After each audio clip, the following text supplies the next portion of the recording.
കർത്താവായ യേശുക്രിസ്തുവിൻ്റെ പുനരാഗമനവും അനന്തര സംഭവങ്ങളും എന്നുള്ളതാണ് നമ്മൾ മനസ്സിലാക്കുവാനായിട്ട് ശ്രമിക്കുന്നത്.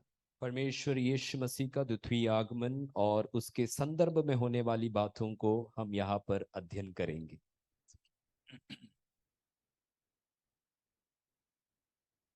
കഴിഞ്ഞ രാവിലെ നമുക്ക് അല്പം ചില കാര്യങ്ങൾ ചിന്തിപ്പാനായിട്ട് ഇടയായി തീർന്നു. सवेरे के समय कुछ बातों को अध्ययन करने के लिए प्रभु ने हमें अवसर दिया. ഇത് ഒരു വിശാലമായ വിഷയമാണ്. एक विशाल विषय है, हम समझते हैं. നമ്മുടെ മുൻപിലെ സമയസീമയ്ക്കുള്ളിൽ ഒതുങ്ങാത്ത ഒന്നാണ്. हमारे पास जो समय सीमा है उसमें इसको हम समा नहीं पाएंगे. അത്യാവശ്യമായ ചില കാര്യങ്ങളാണ് നാം ഈ മണിക്കൂറുകളിലായിട്ട് ചിന്തിക്കുന്നത്. अति आवश्यक जो बिंदु है उसी को हम इस समय में हम ध्यान करें. ഒരു കൊച്ചു ചോദ്യത്തോടെ ആരംഭിക്കാം. एक छोटी सी सवाल के साथ शुरुआत करता हूँ. ഞാൻ ചോദ്യം ഇടയ്ക്കിടയ്ക്ക് ചോദിക്കുന്നതുകൊണ്ട് ആരും പ്രയാസപ്പെടരുത്. मैं बीच बीच में सवाल करता हूँ, इसलिए आप लोग परेशान ना हो. നിങ്ങളുടെ ശ്രദ്ധ ഒന്ന് കിട്ടുന്നതിനും പിന്നെ നിങ്ങളെ കൊണ്ട് തന്നെ ഒന്ന് ചിന്തിപ്പിക്കുന്നതിനും ഒക്കെയാണ് ഇടയ്ക്ക് ചോദിക്കുന്നത്. हम इसलिए सवाल करते हैं ताकि आपका ध्यान यहाँ पर रहे और साथ साथ आप इस विषय के विषय में सोचें. അതുകൊണ്ട് ഉത്തരം തെറ്റായാലും പ്രതികരിക്കാൻ ശ്രമിക്കുക. इसलिए यदि उत्तर गलत भी हो जाए तो प्रतिक्रिया करने के लिए आप शर्माए ना. നമ്മളിപ്പോൾ പഠിച്ചുകൊണ്ടിരിക്കുന്ന ഈ വിഷയങ്ങൾ ക്രിസ്തീയ ജീവിതത്തിൻ്റെ താഴെ തട്ടിലുള്ള കാര്യമാണോ അതോ മുകളിലെ തട്ടിലുള്ള കാര്യമാണോ? हम जो आज अध्ययन कर रहे हैं ये विषय हमारी मसीह जीवन का निचले स्तर की विषय है या एक उच्च स्तरीय विषय को हम मानते हैं. അതായത് നഴ്സറി ലെവലിലുള്ളതാണോ അതോ യൂണിവേഴ്സിറ്റി ലെവലിലുള്ളതാണോ? या फिर वो एक नर्सरी लेवल का है या एक उच्च विद्यालय में शिक्षण प्राप्त करने का स्तर का है എന്നാണ് നമ്മൾ തെറ്റായി ധരിച്ചു വെച്ചിരിക്കുന്നത്. ऐसे हमने सोच रखा है कि एक बड़े उच्च स्तरीय शिक्षण है और ये गलत सोच है. എബ്രായർക്കുള്ള ലേഖനം 6-ാം അധ്യായത്തിന്റെ 1-ാമത്തെ വാക്യം. इब्रानियों की पत्री 6 अध्याय उसके पहला वचन की ओर हम आए. എന്നിങ്ങനെയുള്ള അടിസ്ഥാനം പിന്നെയും ഇടാതെ ആദ്യ വചനം എലിമെന്ററി ടീച്ചിങ്സ് ആദ്യ വചനം വിട്ട് ശ്രമിക്കുക. സ്തോത്രം. 6 അടിസ്ഥാനപരമായ ഉപദേശങ്ങളെ കുറിച്ച് അവിടെ പറഞ്ഞിട്ടുണ്ട്. 6 जो प्राथमिक उपदेश है उसी के बारे में इब्रानियों की पत्री 6 का 1 या 2 आयत में पढ़ते हैं. നമ്മൾ രാവിലെ പറഞ്ഞതുപോലെ അടിസ്ഥാന ഉപദേശങ്ങൾ 7 എന്ന നമ്മുടെയൊക്കെ ചിന്ത. हम जैसे सवेरे के समय बोले हमारे जो प्राथमिक शिक्षाओं में 7 उपदेश है, हमने ये बात को सोच रखे हैं. പക്ഷേ നമ്മുടെയൊക്കെ സഭാ സംഘടനകളുടെ ബൈലോസിന്റെ ആദ്യത്തെ പേജിൽ തന്നെ 14 21 ഒക്കെ അടിസ്ഥാന ഉപദേശങ്ങളാണ് നമുക്ക് എഴുതി തന്നിട്ടുള്ളത്. परंतु हम जिस संस्था में या जिस कलीसिया में जुड़े हुए हैं उस कलीसिया के बाइलॉज में वहां हमें या तो 14 या तो 21 आमीन उपदेशों के बारे में हमें सिखाते हैं. നിങ്ങൾക്ക് ചിന്തിക്കാൻ വേണ്ടി ഒരു സംഭവം ഇട്ട് തരികയാണ്. അടിസ്ഥാന ഉപദേശങ്ങൾ 7 എന്നത് തെറ്റായ പഠിപ്പീരാണ്. आपकी चिंतन के लिए एक विषय आपके सामने रखता हूं. जो प्राथमिक शिक्षा 7 है, ये जो हम सोच रखे हैं वो गलत है. बुनियादी. Thank you. ഫണ്ടമെന്റൽ ഡോക്ട്രിൻസ് അടിസ്ഥാന വേദോപദേശങ്ങൾ 7 എന്ന ഒരു പാരമ്പര്യ ചിന്തയാണ് നമ്മുടെയൊക്കെ സഭകളിലുള്ളത്. हम ये सीख रखे हैं कि हमारे जो बुनियादी शिक्षा है वो 7 है. അതിനുള്ള തെളിവാണ് രാവിലെ തന്നെ ഞാൻ പറഞ്ഞത്. നമ്മുടെയൊക്കെ ബൈലോസിൽ തന്നെ എഴുതി തന്നിട്ടുള്ളത്. ഞാൻ ചർച്ചോട് ശുശ്രൂഷിക്കുന്നയാളായതുകൊണ്ട് എനിക്ക് അതറിയാം. 14 എണ്ണം ഉള്ളത്. और इसी के सबूत के रूप में मैंने सवेरे आपको बताया हमारी कलीसिया संस्था का जो बाइलॉ है उसी में प्रभु के दास की कलीसिया में 14 ऐसे बुनियादी शिक्षाओं को वो देते हैं. IPC അതിൽ കൂടുതലാണെന്നാണ് എൻ്റെ അറിവ്. IPC में ज्यादा है, ये मेरी ज्ञान है। ബൈലോസ് ഉണ്ടെങ്കിൽ ഒന്ന് നോക്കിക്കണേ, എനിക്കും കൂടെ ഒന്ന് കോപ്പി ഒന്ന് അയച്ചു തരണേ ആ അടിസ്ഥാന ഉപദേശങ്ങളുടെ. ആ അപ്പം ഇവിടെ പറഞ്ഞിരിക്കുന്നത് 6 അടിസ്ഥാന ഉപദേശങ്ങളെ കുറിച്ച്. और यहाँ इस वचन में बताया हुआ 6 बुनियादी शिक्षाओं के विषय में है। 6 എണ്ണത്തിലെ ഒടുവിൽ പറഞ്ഞ 2 എണ്ണം നമ്മൾ ഇപ്പോൾ പഠിക്കുന്ന വിഷയത്തിൽ ഉൾപ്പെട്ടതാണ്. और उन 6 में आखिरी बताए गए 2 बातें अभी हम जो सीख रहे हैं उस विषय के संदर्भ में है। എന്തൊക്കെയാണ്? क्या क्या है? മരിച്ചവരുടെ പുനരുത്ഥാനം, നിത്യശിക്ഷാവിധി. मरे हुओं का पुनरुत्थान और अंतिम न्याय। സ്തോത്രം. ഇവയെക്കുറിച്ച് അപ്പോസ്തലൻ അവിടെ പറഞ്ഞിരിക്കുന്നത് 2 പദങ്ങളുണ്ട്. ഒന്ന്, എന്നിങ്ങനെയുള്ള അടിസ്ഥാനം പിന്നെയും ഇടാതെ. അടിസ്ഥാനം. और इसमें प्रेरित इस प्रकार हमें बताता है कि इस प्रकार के बुनियाद फिर से ना डालते हुए। 2, ക്രിസ്തുവിനെ സംബന്ധിച്ചുള്ള ആദ്യ വചനം വിട്ട്. और दूसरी बात कहता है मसीह की शिक्षा के आरंभ की बातों को छोड़कर। അപ്പം ഇത് ആദിവചനമാണ് എന്ന് പറഞ്ഞാൽ നഴ്സറിയാണോ കോളേജ് ലെവലാണോ? നഴ്സറി ലെവലാണ്. इसका मतलब है ये हमारे लिए आदि शिक्षा है जो नर्सरी के स्तर पर है। പക്ഷേ നമ്മൾ ഇതിനെ ചിന്തിച്ചു വെച്ചിരിക്കുന്നത്, ഓ ഇത് നമ്മുടെ ലെവലിലുള്ളതല്ല, അങ്ങ് ഭയങ്കര ലെവലിലുള്ളതാണ്. और ये हम सोच रखा है कि ये हमारे स्तर में नहीं आते हैं, बड़े लोगों के लिए या बड़े सोच विचार के विषय है ये। അല്ല എന്ന് ഒന്ന് തെളിയിക്കാൻ വേണ്ടി ഇപ്പോൾ ഈ ചോദ്യം ചോദിക്കുകയും ബൈബിളിൽ നിന്ന് നമ്മൾ ഉത്തരം കണ്ടെത്തുകയുമാണ് ചെയ്തത്. और ये गलत है साबित करने के लिए आपको इस वचन के आधार में हमने आपको ये बताया। രക്ഷിക്കപ്പെട്ടിട്ടില്ലാത്തവരോട് പോലും പൗലോസ്ലീഹ പ്രസംഗിച്ചത് ഇതേ സംബന്ധിച്ചായിരുന്നു. और जो उद्धार नहीं पाए उनको भी प्रेरित पौलोस ने इन वचनों के द्वारा शिक्षा दिया। അതുകൊണ്ട് നമ്മളിപ്പോൾ ചിന്തിക്കുന്ന പഠിക്കുന്ന ഈ വിഷയം നമ്മൾ അടിസ്ഥാനപരമായി അറിഞ്ഞിരിക്കേണ്ട ഒരു കാര്യമാണ്. और इसलिए हम जो सीखने वाले या अभी हम जो सीख रहे हैं वो हमारे लिए बुनियादी रूप में शिक्षा के रूप में हमें पता रहना है। കാരണം നമ്മൾ കണ്ടു രാവിലെ ബൈബിളിൽ വിശേഷിച്ച് പുതിയ നിയമത്തിൽ ഏറ്റവും കൂടുതലായി പരാമർശിച്ചിട്ടുള്ളതിൽ 2ാമത്തെ വിഷയം യേശുക്രിസ്തുവിന്റെ മടങ്ങിവരവെന്നുള്ളതാണ്. सवेरे के समय हमने देखा बाइबल में सबसे ज्यादा बार बोले गए विषयों में से दूसरा विषय यह था जो यीशु मसीह का द्वितीय आगमन। നമ്മൾ ഏറ്റവും ഒടുവിൽ ചിന്തിച്ചുകൊണ്ടിരുന്നത് ക്രിസ്തുവിന്റെ വരവ് സംഭവിക്കുമോ? और आखिरी में हम ये बात के बारे में सोच रहे थे क्या प्रभु यीशु का आगमन होगा? क्या യേശു വരുമോ? क्या यीशु आएगा? നമ്മുടെ വല്യപ്പച്ചന്മാര് പ്രസംഗിച്ചു, ഇപ്പൊ വരുന്നു ഇതുവരെ വന്നില്ല. हमारे बाप दादाओं ने ये प्रचार किया यीशु मसीह अब आएगा, लेकिन अब तक आया नहीं। ഒന്ന് വായിച്ചാട്ടെ, 2 പത്രോസ് 3:5. थोड़ा पढ़िए 2 पत्रस की पत्री 3 अध्याय उसके 5 वचन। उसका तीसरा वचन पढ़िएगा. 3ാമത്തെ വാക്യം ഒന്ന് വായിച്ചേ. അവന്റെ വരവിന്റെ വാഗ്ദത്തം എവിടെ എന്ന് ചോദിക്കുന്ന എങ്ങനെയുള്ള മനുഷ്യർ?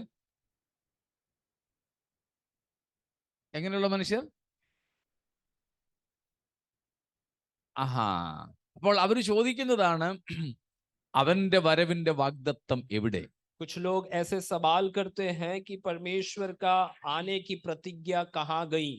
ഇന്നും ഇങ്ങനെ ചോദിക്കുന്നവർ നമ്മുടെ സഭകളിലുണ്ട്. और आज भी ऐसे सवाल उठाने वाले हमारी कलीसियाओं में भी हैं। അവന്റെ വരവിന്റെ വാഗ്ദത്തം എവിടെ? उसकी आने की प्रतिज्ञा कहाँ गई? 2000 വർഷമായിട്ട് ദാ വരുന്നു എന്ന് പറഞ്ഞു ഇതുവരെ വന്നില്ലല്ലോ. 2000 साल से प्रभु यीशु आ रहा है कहकर अभी तक आया नहीं।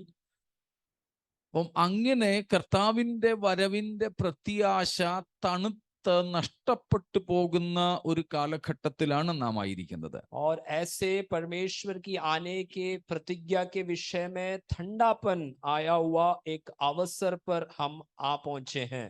അപ്പോഴാണ് ഈ പഠനത്തിന്റെ പ്രാധാന്യം മനസ്സിലാക്കുന്നത് നാം. हम उस समय या उस संदर्भ में इस शिक्षा या अध्ययन का प्रधानता क्या है हमें समझना है।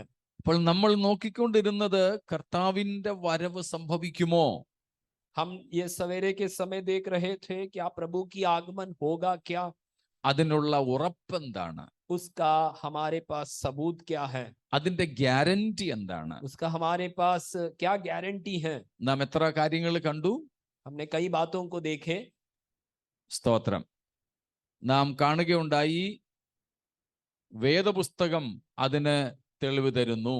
और हमने सवेरे के समय देखा 5 विषयों के विषय में, उसमें सबसे पहले परमेश्वर का वचन उसका सबूत देता है। 2 പഴയ നിയമ പ്രവാചകന്മാരുടെ സാക്ഷ്യം. दूसरा पुराने समय के भविष्यवक्ताओं ने उनके बारे में गवाही दिए। മൂന്നാമത് നാം കണ്ടു യേശുക്രിസ്തുവിന്റെ തന്നെ വാഗ്ദത്തം. और तीसरे हमने देखा यीशु मसीह स्वयं अपने आने के विषय में बताया। നാലാമത് നമ്മൾ കണ്ടത് ദൂതന്മാരുടെ സാക്ഷ്യം അല്ലെങ്കിൽ അവരുടെ പ്രഖ്യാപനം. और चौथी बात हमने देखा स्वर्गदूतों की घोषणा। അതിനുശേഷം അഞ്ചാമതായിട്ട് നമ്മൾ കണ്ടത് തിരുവത്താഴത്തിന്റെ സാക്ഷ്യം. और 5वीं बात हमने देखे कि परमेश्वर की मेज जो हमें गवाही देता है। ആറാമത്തെ കാര്യം കേട്ടോ, അപ്പോസ്തോലിക് ഡിക്ലറേഷൻ. वो छठा विषय है, वहां पर प्रेरितों का घोषणा क्या था। പുതിയ നിയമത്തിൽ നമുക്ക് എത്ര എഴുത്തുകാരുണ്ട്? नए नियम में हमारे पास कितने लेखक हैं? എളുപ്പമൊന്ന് പറയാമോ? जल्दी से बता सकते हैं? 8 + 1. 8 के साथ 1 जोड़ लीजिए। 9 അല്ല, 8 + 1. 9 नहीं, लेकिन 8 के साथ 1 जोड़ना। 8 പേരുണ്ടെന്നുള്ളത് ഉറപ്പാണ്. 8 है, ये पक्का है। എബ്രായ ലേഖനം ആരെഴുതിയെന്ന് അറിയില്ല. इब्रानियों की पत्री किसने लिखा इसका बारे में हमारे पास सबूत नहीं। 8 പേരിൽ ഒരാളാണെങ്കിൽ ഓക്കെ, കുഴപ്പമില്ല. 8 में वो एक है तो कोई बात नहीं। 8 പേരിൽ പെട്ടവനല്ല അത് എഴുതിയതെങ്കിൽ +1. और इन 8 में वो शामिल नहीं है तो हमें एक और जोड़ना पड़ेगा। അതുകൊണ്ടാണ് പൗലോസിന്റെ ലേഖനങ്ങൾ എത്ര എണ്ണം ചോദിച്ചാലും ഇതുപോലെ പറയുന്നത് 13 + 1. इसलिए प्रेरित पौलोस की जो पत्रियां कितना है पूछने के समय हम कहते हैं 13 + 1। എബ്രായ ലേഖനത്തിന്റെ വിഷയത്തിൽ തന്നെയാണ് ഈ +1 കിടക്കുന്നത് കേട്ടോ. इब्रानियों की पत्री के विषय में ही एक को जोड़ने का विषय आ रहा है। അപ്പോൾ ഈ 8 + 1 ആയ പുതിയ നിയമ എഴുത്തുകാരെയാണ് നമ്മൾ ഇവിടെ അപ്പോസ്തലന്മാർ എന്നതുകൊണ്ട് ഉദ്ദേശിക്കുന്നത്. और ये 8 के साथ 1 जोड़ा गया, इन नए नियम की लेखकों को ही हम प्रेरित करके कहलाते हैं। ഈ 8 പേരും എബ്രായ ലേഖനകർത്താവും ക്രിസ്തുവിന്റെ വരവിനെ പറ്റി നമുക്ക് ഉപദേശം തരുന്നുണ്ട്. इन 8 लोगों ने साथ साथ इब्रानियों की लेखक ने भी यीशु मसीह के दूसरे आगमन के विषय में हमें बताते हैं। ആ 8 എഴുത്തുകാരാണ് മത്തായി, മർക്കോസ്, ലൂക്കോസ്, യോഹന്നാൻ, പൗലോസ്, യാക്കോബ്, പത്രോസ്, യൂദ. और उन 8 में इस प्रकार है मत्ती, मरकुस, लूका, यूहन्ना, पौलुस, याकूब, पत्रस, यहूदा और इब्रानी। അപ്പോൾ ഇവരെല്ലാവരും നമുക്ക് തന്നിരിക്കുന്ന തെളിവുകൾ ഓരോ വാക്യങ്ങൾ മാത്രമേ എഴുതിയിട്ടുള്ളൂ, വേറെ ഒത്തിരി ഉണ്ട്. ഓരോന്ന് മാത്രം മതിയാകും, അതുകൊണ്ട് ഞാൻ ഓരോന്ന് ഇവിടെ എഴുതിയിട്ടുണ്ടെന്നേ ഉള്ളൂ. और यहाँ पर उन्होंने बताए गए विषयों के बारे में सबूत के रूप में एक एक अध्यायों को ही मैंने बताया है, उतना ही काफी होगा, और भी बहुत सारे हैं। അപ്പോൾ ഈ പുതിയ നിയമ എഴുത്തുകാരെല്ലാവരും ഒരേപോലെ നമ്മോട് സാക്ഷിച്ചു പറഞ്ഞിരിക്കുന്നത് യേശു ക്രിസ്തു വരും. और इन नए नियम के हरेक लेखकों ने एक समानता में हमारे पास ये गवाही देता है यीशु मसीह दोबारा आएगा। അവർ ചുമ്മാതങ്ങ് എഴുതി വെച്ചതാണോ? उन्होंने यूं ही लिखा है? എളുപ്പന്റെ കൂടെ ഒന്ന് പറയണേ. थोड़ा जल्दी बताना। അവർ വെറുതെ അങ്ങ് എഴുതി വെച്ചതാണോ? क्या उन्होंने यूं ही लिख कर रखा है? അല്ല, പിന്നെ नहीं। സ്തോത്രം. എളുപ്പം വായിച്ചാട്ടെ. 2 പത്രോസ് 1:20-21. जल्दी से पढ़ना। दूसरा पत्रस 1:21, 20 और 21। സ്തോത്രം. സ്വന്തം ഇഷ്ടത്തിനാരും എഴുതിയതല്ല തിരുവെഴുത്തിലെ പ്രവചനങ്ങൾ അഥവാ ദൈവത്തിന്റെ വചനം. परमेश्वर का जो भविष्यवाणी या प्रभु के वचन मनुष्य की इच्छा के अनुसार लिखा गया नहीं था। ഇവിടെ പ്രവചനം എന്നതുകൊണ്ട് ഉദ്ദേശിക്കുന്നത് തിരുവചനം എന്നാണ് കേട്ടോ. यहाँ पर भविष्यवाणी का ये उद्देश्य रखता है प्रभु का वचन। 19ാമത്തെ വാക്യത്തിൽ ആ കാര്യം പറയുന്നുണ്ട്. 19वें आयत में वो बात को बताता है। അപ്പോൾ തിരുവെഴുത്തിലെ പ്രവചനമൊന്നും മനുഷ്യന്റെ സ്വന്തം ഇഷ്ടത്താലോ വ്യാഖ്യാനത്താലോ ഉളവാകുന്നതല്ല. परमेश्वर के वचन में जो भी भविष्यवाणी दिया गया है वो मनुष्य की इच्छा या मनुष्य की बुद्धि से बताया गया नहीं। പിന്നെ എങ്ങനെ എഴുതി വന്നത്? फिर कैसे लिखा गया? ഒന്ന്, പരിശുദ്ധാത്മ നിയോഗത്താൽ. एक है पवित्र आत्मा के प्रेरणा से। 2, ദൈവകൽപ്പനയാൽ. और दूसरा है परमेश्वर की आज्ञा के अनुसार। അപ്പോൾ പരിശുദ്ധാത്മാവിന്റെ നിയോഗത്താലും ദൈവകൽപ്പനയാലുമാണ് നമുക്ക് ഈ അപ്പോസ്തലന്മാർ ഉൾപ്പെടെയുള്ള ബൈബിളിലെ എഴുത്തുകാർ ക്രിസ്തുവിന്റെ വരവിനെ കുറിച്ചും പറഞ്ഞു തന്നിരിക്കുന്നത്. सो ऐसा है कि परमेश्वर के ओर से आज्ञा पाकर और पवित्र आत्मा के प्रेरणा से हमारे बीच में प्रेरितों के साथ हमें प्रभु की इस आगमन के विषय में और प्रभु के वचन के भविष्यवाणियों को हमें बता दिया गया है। ഈ പുതിയ നിയമ എഴുത്തുകാരും എഴുതി തന്നിട്ടുള്ള പലതും സത്യമെന്ന് ഇതിനോടകം തെളിയിക്കപ്പെട്ടിട്ടുണ്ട്. और इस समय तक बहुत सारी बातें साबित किया गया है कि परमेश्वर के इन नए नियम लेखकों ने जो भी बातें लिखे हैं उनमें से बहुत सारे बातें हो चुका है। അതുകൊണ്ട് ബാക്കി കാര്യങ്ങളും നിറവേറുക തന്നെ ചെയ്യും. और इस कारण से जो बचा है वो भी उसका पूर्तिकरण होगा। വിശേഷിച്ച് കർത്താവിന്റെ വരവുമായി ബന്ധപ്പെട്ട് പറഞ്ഞിട്ടുള്ളത്. विशेष करके परमेश्वर के दूसरे आगमन के विषय में जो भी बातें बोला गया है। ഇതാണ് 6ാമത്തെ തെളിവ് ക്രിസ്തുവിന്റെ വരവിനുള്ളത്. और यह है छठा सबूत यीशु के आगमन के विषय में। നമ്മൾ ഇത് കണ്ടതാണ്. അതുകൊണ്ട് 7ാമത്തേതിലേക്ക് പോകുന്നു. The testimony of the prayer of the Church of God. और 7वां विषय है परमेश्वर की कलीसिया का गवाही और प्रार्थना के द्वारा। ദൈവസഭയുടെ ഏറ്റവും ഒടുവിലത്തെ പ്രാർത്ഥന എന്തുവാ? कलीसिया का एक अंतिम प्रार्थना क्या है? ആമേൻ, കർത്താവായ യേശുവേ വരണമേ. आमीन परमेश्वर तू जल्दी आ। നമ്മളും നമ്മുടെ യോഗമൊക്കെ അവസാനിപ്പിക്കുന്നത് ഈ പ്രാർത്ഥന കൊണ്ടാ. हम भी अपनी कलीसिया की सेवकाई या प्रार्थना को इस शब्द से समाप्त करते हैं। നമുക്ക് യോഗം നിർത്താനുള്ള പ്രാർത്ഥനയായത്. हमारे लिए अनेक बार कलीसिया समाप्त करने का एक प्रार्थना ये। ഈ പ്രാർത്ഥന എനിക്ക് തോന്നുന്നു നമ്മള് ഏറ്റവും സന്തോഷത്തോടെ പറയുന്ന ഒരു പ്രാർത്ഥന ഇതാണ്. और मुझे ऐसा लगता है हम बड़े खुशी के साथ प्रार्थना करने वाला एक भाग है ये। കാരണം തീരുമ്പോ അതോട് തീർന്നു.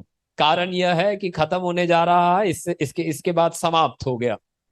ബൈബിളിൽ നാം കാണുന്ന ദൈവസഭയുടെ ഏറ്റവും ഒടുവിലത്തേതും വളരെ പ്രധാനപ്പെട്ടതുമായ പ്രാർത്ഥനയാണിത്.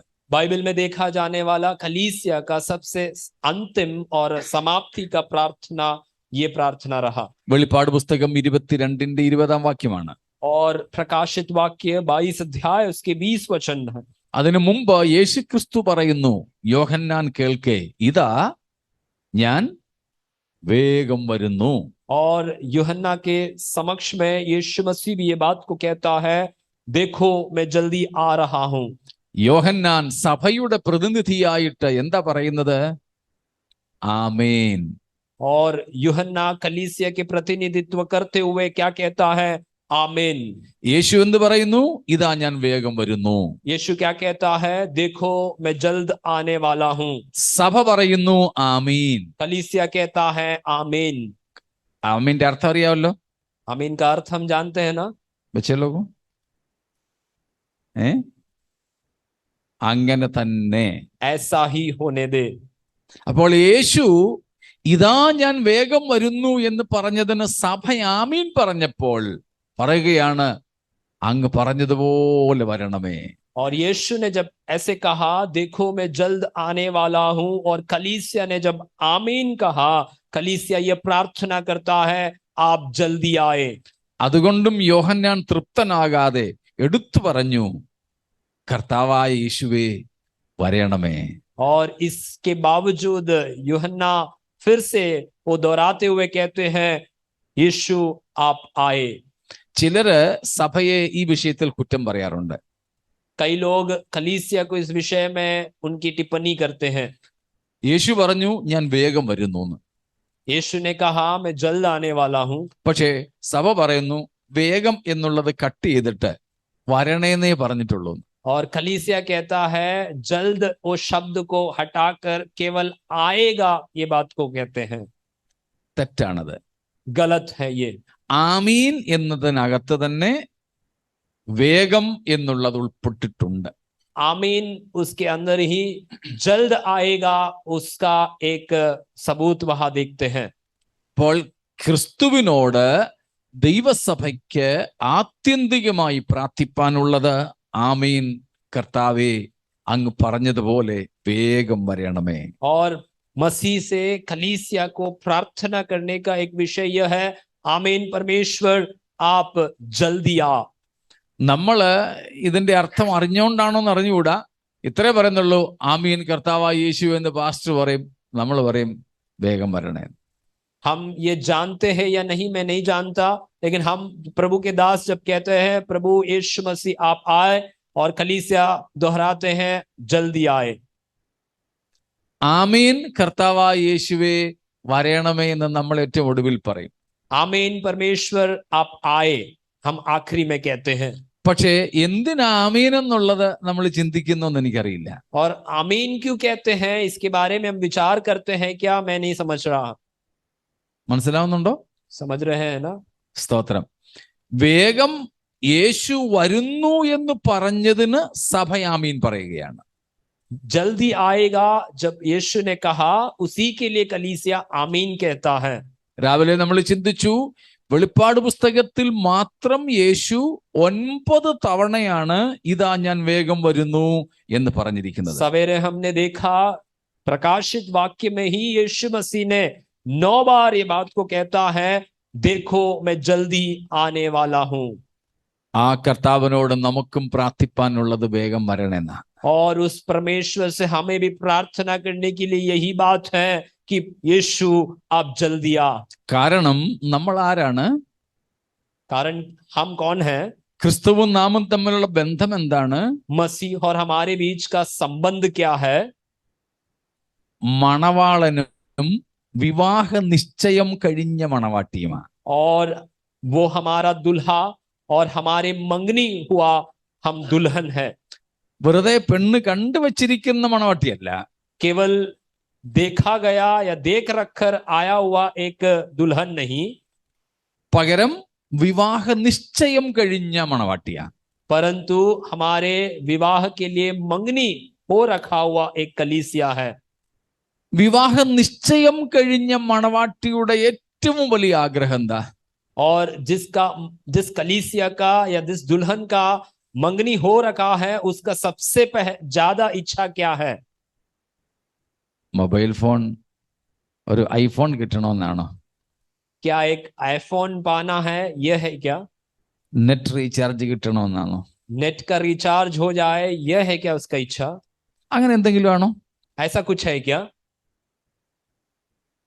ഐസ്ക്രീം പാർലറിൽ പോകണം, आइसक्रीम की दुकान में जाना है, ഇങ്ങനെ എന്തെങ്കിലും ഒരു ഗിഫ്റ്റ് മണവാളൻ ചെറുക്കൻ തരണം എന്നുള്ളതാണോ വിവാഹ നിശ്ചയം കഴിഞ്ഞ പെൺകുട്ടിയുടെ ഏറ്റവും വലിയ ആഗ്രഹം? और मंगनी हो रखा एक दुल्हन का क्या ये इच्छा है कि उसके दुल्हा उसको कोई एक छोटी सी तोहफा दे दे, और यही उसकी इच्छा है क्या? ഒരിക്കലും അല്ല. कभी नहीं. അവൾക്ക് അവൻ യാതൊരു ഗിഫ്റ്റും കൊടുത്തില്ലെങ്കിലും ദാനങ്ങളും കൊടുത്തില്ലെങ്കിലും അവളുടെ ആഗ്രഹം എത്രയും പെട്ടെന്ന് വിവാഹം കഴിയണമെന്ന. और यदि उसके दुल्हा उसे कोई भी तोहफा ना दे, परंतु उस दुल्हन का एक ही इच्छा है कि जल्द से जल्द अपने दुल्हा से वो मिल जाए. അങ്ങനെയാണെങ്കിൽ വിവാഹ നിശ്ചയം കഴിഞ്ഞ ദൈവസഭ എന്ന മണവാട്ടിയുടെ ഏറ്റവും വലിയ പ്രാർത്ഥന, മണവാള അങ്ങ് എന്നെ വേളി കഴിപ്പാൻ വേഗം വരണേ എന്നായിരിക്കും. और ऐसा है तो मंगनी हो रखा कलीसिया का सबसे बड़ी प्रार्थना ये होना है कि परमेश्वर आप जल्द आ और हमें अपने संग ले जाए. 2 കൊരിന്ത്യർ 11:2-3 വാക്യങ്ങളിൽ പറയുന്നുണ്ട്, വിവാഹ നിശ്ചയം കഴിഞ്ഞ മണവാട്ടികളാണ് നാം എന്ന്. और 2 कुरिन्ती उसके 11 उसके 2 और 3 आयतों. സ്തോത്രം. എന്നാൽ നാം നമ്മുടെ മണവാളനായ കർത്താവിനോട് ഏറ്റവും ചങ്കുപൊട്ടി പറയുന്ന പ്രാർത്ഥന എന്തുവാ? ऐसा है तो हमारे दुल्हा परमेश्वर से हमारे हृदय के गहराई से करे जाने वाली प्रार्थना क्या है? എല്ലാ ദിവസവും ഏറ്റവും കൂടുതൽ പ്രാവശ്യം ആവർത്തിച്ച് ദൈവത്തോട് ചോദിക്കുന്നത് എന്തിനെ കുറിച്ചാ? और हर एक दिन हम सबसे ज्यादा दोहरा कर बोलने वाला विषय वो प्रभु से क्या है? ഐസ്ക്രീമും ഐഫോണും ആണോ, അതോ കർത്താവ് നമ്മളെ ചേർക്കാൻ വരുന്ന വിവാഹത്തെ പറ്റിയാണോ? आइसक्रीम या आईफोन के विषय में है या प्रभु हमें फिर से अपने संग ले जाने के उस विषय के बारे में है क्या? എളുപ്പം ഒന്ന് പറഞ്ഞേരെ. जल्दी से बताए. നമ്മുടെ ഏറ്റവും വലിയ പ്രാർത്ഥന, ഏറ്റവും കൂടുതൽ പ്രാർത്ഥന, ഏറ്റവും ഹൃദ്യമായ പ്രാർത്ഥന ഇതിനെ കുറിച്ചാ? हमारे सबसे ज्यादा करे जाने वाली प्रार्थना, हमारे हृदय की गहराई से निकलने वाली प्रार्थना इनमें से कौन सा है? ഗിഫ്റ്റുകൾക്ക് വേണ്ടിയല്ലേ? हम हमेशा तोहफों के लिए प्रार्थना करते हैं. എന്നാൽ അത് ഇന്ന് മുതൽ മാറട്ടെ. ऐसा है तो आज से वो बदलने पाए. നമ്മുടെ പ്രാർത്ഥനയിൽ എപ്പോഴെങ്കിലും ഉള്ളു തുറന്ന് പ്രാർത്ഥിച്ചിട്ടുണ്ടോ, കർത്താവേ അങ്ങ് വേഗം വരണേ?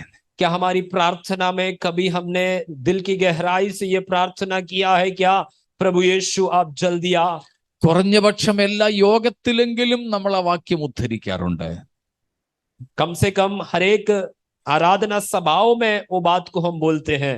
എന്നാൽ ഇന്ന് രാത്രി മുതൽ നമ്മുടെ ഏറ്റവും തീവ്രമായ പ്രാർത്ഥന യേശുവിന്റെ വരവിന് വേണ്ടിയാകട്ടെ. आज रात से हमारे सबसे गहराई में और तीव्र प्रार्थना ये रहे कि प्रभु यीशु आप जल्दी आ.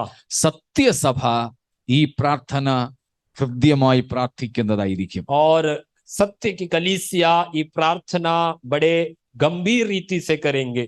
8ാമത്തേതിലേക്ക് നമുക്ക് എത്താം. 8वें विषय में हम पहुंचते हैं. വളരെ പ്രധാനപ്പെട്ട ഒന്നാണ് 8ാമത്തെ തെളിവ്. और सबसे महत्वपूर्ण एक बात है ये 8वां विषय.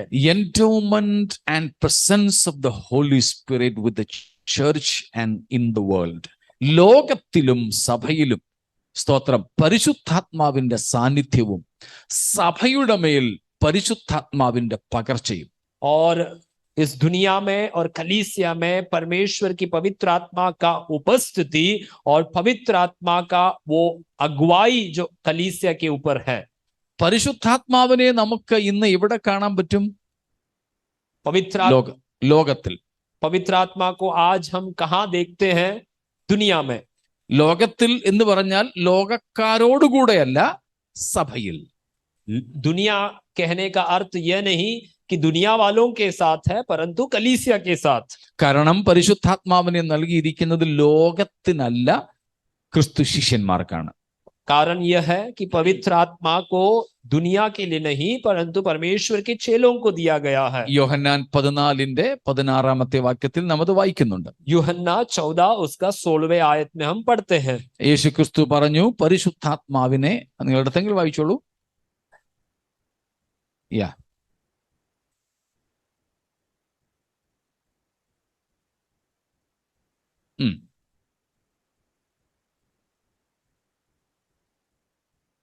ലോകത്തിന് അവനെ ലഭിപ്പാൻ കഴിയുകയില്ല. और परमेश्वर का वचन कहता है कि दुनिया उसे जानते नहीं, इसलिए उन्हें वो प्राप्त नहीं हो सकता. അപ്പോൾ പരിശുദ്ധാത്മാവിനെ ദൈവം ലോകത്തിനല്ല നൽകിയത്. परंतु विषय यह है कि पवित्र आत्मा को परमेश्वर ने दुनिया को नहीं दिया. എന്നാൽ പരിശുദ്ധാത്മാവ് ലോകത്തിലായിരിക്കുന്ന വിശുദ്ധന്മാരോടൊപ്പം ഉണ്ട്, സഭയിലുണ്ട്. परंतु पवित्र आत्मा दुनिया में जो कलीसिया के लोग हैं उनके बीच में मौजूद है। പരിശുദ്ധാത്മാവിന്റെ ഒത്തിരി പേരുകൾ തിരുവെഴുത്തിലുണ്ട്. पवित्र आत्मा के बहुत सारे नाम हम वचन में देखते हैं। അതിൽ രണ്ട് പേരുകൾ. उनमें से दो नाम, ഒന്ന് ദ പ്രോമിസ്ഡ് ഹോളി സ്പിരിറ്റ്, വാഗ്ദത്തത്തിന്റെ പരിശുദ്ധാത്മാവ്. और उसमें से एक है वायदा किया गया पवित्र आत्मा। രണ്ട് ദ ഗിഫ്റ്റ്, ദൈവത്തിന്റെ ദാനമായ പരിശുദ്ധാത്മാവ്. और दूसरी बात हम देखते हैं परमेश्वर की ओर से दान दिया गया पवित्र आत्मा। അപ്പോസ്തല പ്രവൃത്തികൾ 2-ാം അധ്യായത്തിന്റെ 38-39 വാക്യങ്ങളിൽ നമ്മൾ വായിക്കുന്നുണ്ട്, എന്നാൽ പരിശുദ്ധാത്മാവെന്ന ദാനം നിങ്ങൾക്ക് ലഭിക്കും. प्रेरितों के काम 2 अध्याय उसके 38 और 39वें आयत में हम पढ़ते हैं, परमेश्वर की पवित्र आत्मा के दान को तुम पाओगे। ഇപ്പോൾ ഇവിടെ എഴുതിയിരിക്കുന്ന എഫേസ്യ ലേഖനം 1-ാം അധ്യായം 13-14 വാക്യങ്ങളിൽ നമ്മൾ കാണുന്നു വാഗ്ദത്തത്തിൻ പരിശുദ്ധാത്മാവ്. और इफिसियों की पत्री 1 अध्याय इसके 13 और 14 वचन में हम देखते हैं वायदा किया हुआ पवित्र आत्मा। അപ്പോസ്തല പ്രവൃത്തികൾ 2-ന്റെ 40-ാം വാക്യത്തിലും അത് തന്നെയാണ്, വാഗ്ദത്തം നിങ്ങൾക്കും നിങ്ങളുടെ മക്കൾക്കും. വാഗ്ദത്തം, അവിടെ ഈ വാഗ്ദത്തം എന്ന് പറയുന്നതും പരിശുദ്ധാത്മാവിനെ കുറിച്ചാണ്. और प्रेरितों के काम 2 अध्याय उसके 40वें वचन में भी वायदा किया गया पवित्र आत्मा इस विषय में वर्णन किया है। അപ്പോൾ പരിശുദ്ധാത്മാവ് വാഗ്ദത്തവുമാണ് ദാനവുമാണ്. और इसलिए पवित्र आत्मा जो है वायदा भी है और दान भी है। ബൈബിളിൽ നമുക്കുള്ള ഏറ്റവും വലിയ വാഗ്ദത്തം എന്താണ്? बाइबल में हमें दिया हुआ सबसे बड़ी प्रतिज्ञा क्या है? നിത്യജീവൻ. ഓക്കെ, വേറെന്തെങ്കിലും? ഏറ്റവും വലിയ വാഗ്ദത്തം, ദ പ്രോമിസ് എന്ന് വിളിക്കാൻ കഴിയുന്ന വാഗ്ദത്തം എന്തോ? നമ്മളിപ്പോ വായിച്ചായിരുന്നു 2 പത്രോസ് 3:3, 5, പിന്നെ 9 വാക്യങ്ങളിലൊക്കെ. സ്തോത്രം. 9-ാമത്തെ വാക്യം നമുക്കറിയാവുന്നതാണല്ലോ. 2 पत्रुस 3 का 3, 5 और 9 आयतों में हमने अभी पढ़े। അത് എബ്രായ ലേഖനത്തിലായിരുന്നു വായിച്ചത്. സ്തോത്രം. ഉസ്കി ആനെ കി വായദ, ദ പ്രോമിസ് എന്ന് തിരുവെഴുത്ത് പറയുന്ന വാഗ്ദത്തം കർത്താവിന്റെ വരവിന്റെ വാഗ്ദത്തമാണ്. और परमेश्वर की ओर से दिया गया वायदा वो परमेश्वर के वचन के आधार में यीशु मसीह के आने के विषय में दिया हुआ वायदा है। ഏറ്റവും പ്രധാനപ്പെട്ട വാഗ്ദത്തം, ആ വാഗ്ദത്തം എന്ന് ഡെഫിനിറ്റ് ആർട്ടിക്കിളോടുകൂടെ ഉപയോഗിക്കാൻ കഴിയുന്ന വാഗ്ദത്തം ക്രിസ്തുവിന്റെ മടങ്ങിവരവിന്റെ വാഗ്ദത്തമാണ്. और परमेश्वर के वायदों में महत्वपूर्ण वायदा जो परमेश्वर का वचन हमें बताता है वो यीशु के दोबारा आगमन के विषय में है। പക്ഷേ ഇതുവരെയും അത് നിവർത്തിക്കപ്പെട്ടിട്ടില്ല. परंतु अभी तक उसका पूर्तिकरण नहीं हो पाया। പക്ഷേ നമുക്ക് അതിന്റെ ഏറ്റവും ഉദാത്തമായ ഗ്യാരണ്ടി, ഉറപ്പ് നൽകപ്പെട്ടിട്ടുണ്ട്. परंतु हमें उसी के विषय में स्पष्ट रीति से एक सबूत या गारंटी परमेश्वर के वचन में हमें मिलता है। ഏറ്റവും വലിയ വാഗ്ദത്തമായ ക്രിസ്തുവിന്റെ മടങ്ങിവരവിന്റെ ഫസ്റ്റ് ഇൻസ്റ്റാൾമെന്റ് എന്ന് ഞാൻ അതിനെ വിളിക്കുന്നു. ആദ്യ ഗഡുവായി നൽകപ്പെട്ട ഒരു ഭാഗമുണ്ട്. और परमेश्वर के आगमन के विषय में हमें देने वाले गारंटी के जो पहला इंस्टॉलमेंट मैं कहूंगा वो परमेश्वर का वचन में हमें पाता है। ആ പെഹല കിസ്ത്, ആ ആദ്യത്തെ ഗഡു എന്തുവാ? वो पहला किश्त जो है वो क्या है? സ്തോത്രം. ഹോളി സ്പിരിറ്റ്, പരിശുദ്ധാത്മാവ്, पवित्र आत्मा है। വായിച്ചാട്ടെ ആ വാക്യങ്ങൾ രണ്ടും ഒന്ന് വായിച്ചോളൂ. എഫേസ്യർ 1:13-14. इफिसियों 1 का 13 और 14 को पढ़िए। തന്റെ സ്വന്ത ജനത്തിന്റെ വീണ്ടെടുപ്പിന് വേണ്ടി, പുകഴ്ചയ്ക്കായി, അവിടെ ശ്രദ്ധിക്കണേ, നമ്മുടെ അവകാശത്തിന്റെ അച്ചാരമായ വാഗ്ദത്തത്തിൻ പരിശുദ്ധാത്മാവിനാൽ മുദ്രയിട്ടിരിക്കുന്നു. वहां पर ध्यान देना जरूरी है। प्रतिज्ञा 14 वचन को पढ़िएगा. वह उसके मोल लिए हुओं के छुटकारे के लिए हमारे मिरास का बयाना है कि उसकी महिमा की स्तुति हो। ഇവിടെ പരിശുദ്ധാത്മാവിനെ എന്താ വിളിക്കുന്നത്? यहाँ पवित्र आत्मा को किस प्रकार पुकारा गया है? സ്തോത്രം. വാഗ്ദത്തത്തിന്റെ അച്ചാരമായ വാഗ്ദത്തത്തിന്റെ പരിശുദ്ധാത്മാവ്. और प्रतिज्ञा किए गए पवित्र आत्मा. നമ്മുടെ അവകാശത്തിന്റെ അച്ചാരമായ വാഗ്ദത്തത്തിന്റെ പരിശുദ്ധാത്മാവ്. हमारे मिरास का बयाना के रूप में दिया गया पवित्र आत्मा. എന്താ അച്ചാരം എന്ന് പറഞ്ഞാൽ? बयाना का अर्थ क्या है? ഗ്യാരണ്ടി. ഗ്യാരണ്ടി है. ബയാന അല്ലെങ്കിൽ അച്ചാരം എന്ന് പറഞ്ഞാൽ നമ്മൾ പറഞ്ഞുറപ്പിക്കുന്ന ഒരു കച്ചവടത്തിന്റെ ഉറപ്പിന് വേണ്ടി ആദ്യം കൊടുക്കുന്ന ഡൗൺ പേയ്മെന്റ്, അഡ്വാൻസ് പേയ്മെന്റ്. और बयाना का अर्थ सरल रूप में ऐसा है, हम जब किसी प्रकार के जब लेन देन में हम जाते हैं, उसमें जो हम पहले किश्त के रूप में कुछ गारंटी देते हैं, उसी को बयाना कहते हैं. ഞാൻ രാജസ്ഥാനിലെയൊക്കെ ഉൾഗ്രാമപ്രദേശങ്ങളിൽ താമസിച്ചിട്ടുള്ള ആളാണ്. मैं राजस्थान के गांव में रह चुका हूं. അവിടെയൊക്കെ ഞാൻ കണ്ടിട്ടുള്ളത് ചിലപ്പോൾ ഇങ്ങനെ ആൾക്കാരിന്ന് സംസാരിക്കുന്ന വഴിക്കായിരിക്കും അവര് ഒരു കാളയുടെ കച്ചവടം നടത്തുന്നത്. और वहां मैंने इस प्रकार देखा है कि लोग ऐसे ही यूं बातें करने के समय वो वहां गाय बैल का व्यापार करते हैं. അപ്പൊ പറയും, നീ പറഞ്ഞ സമ്മതിച്ചോ?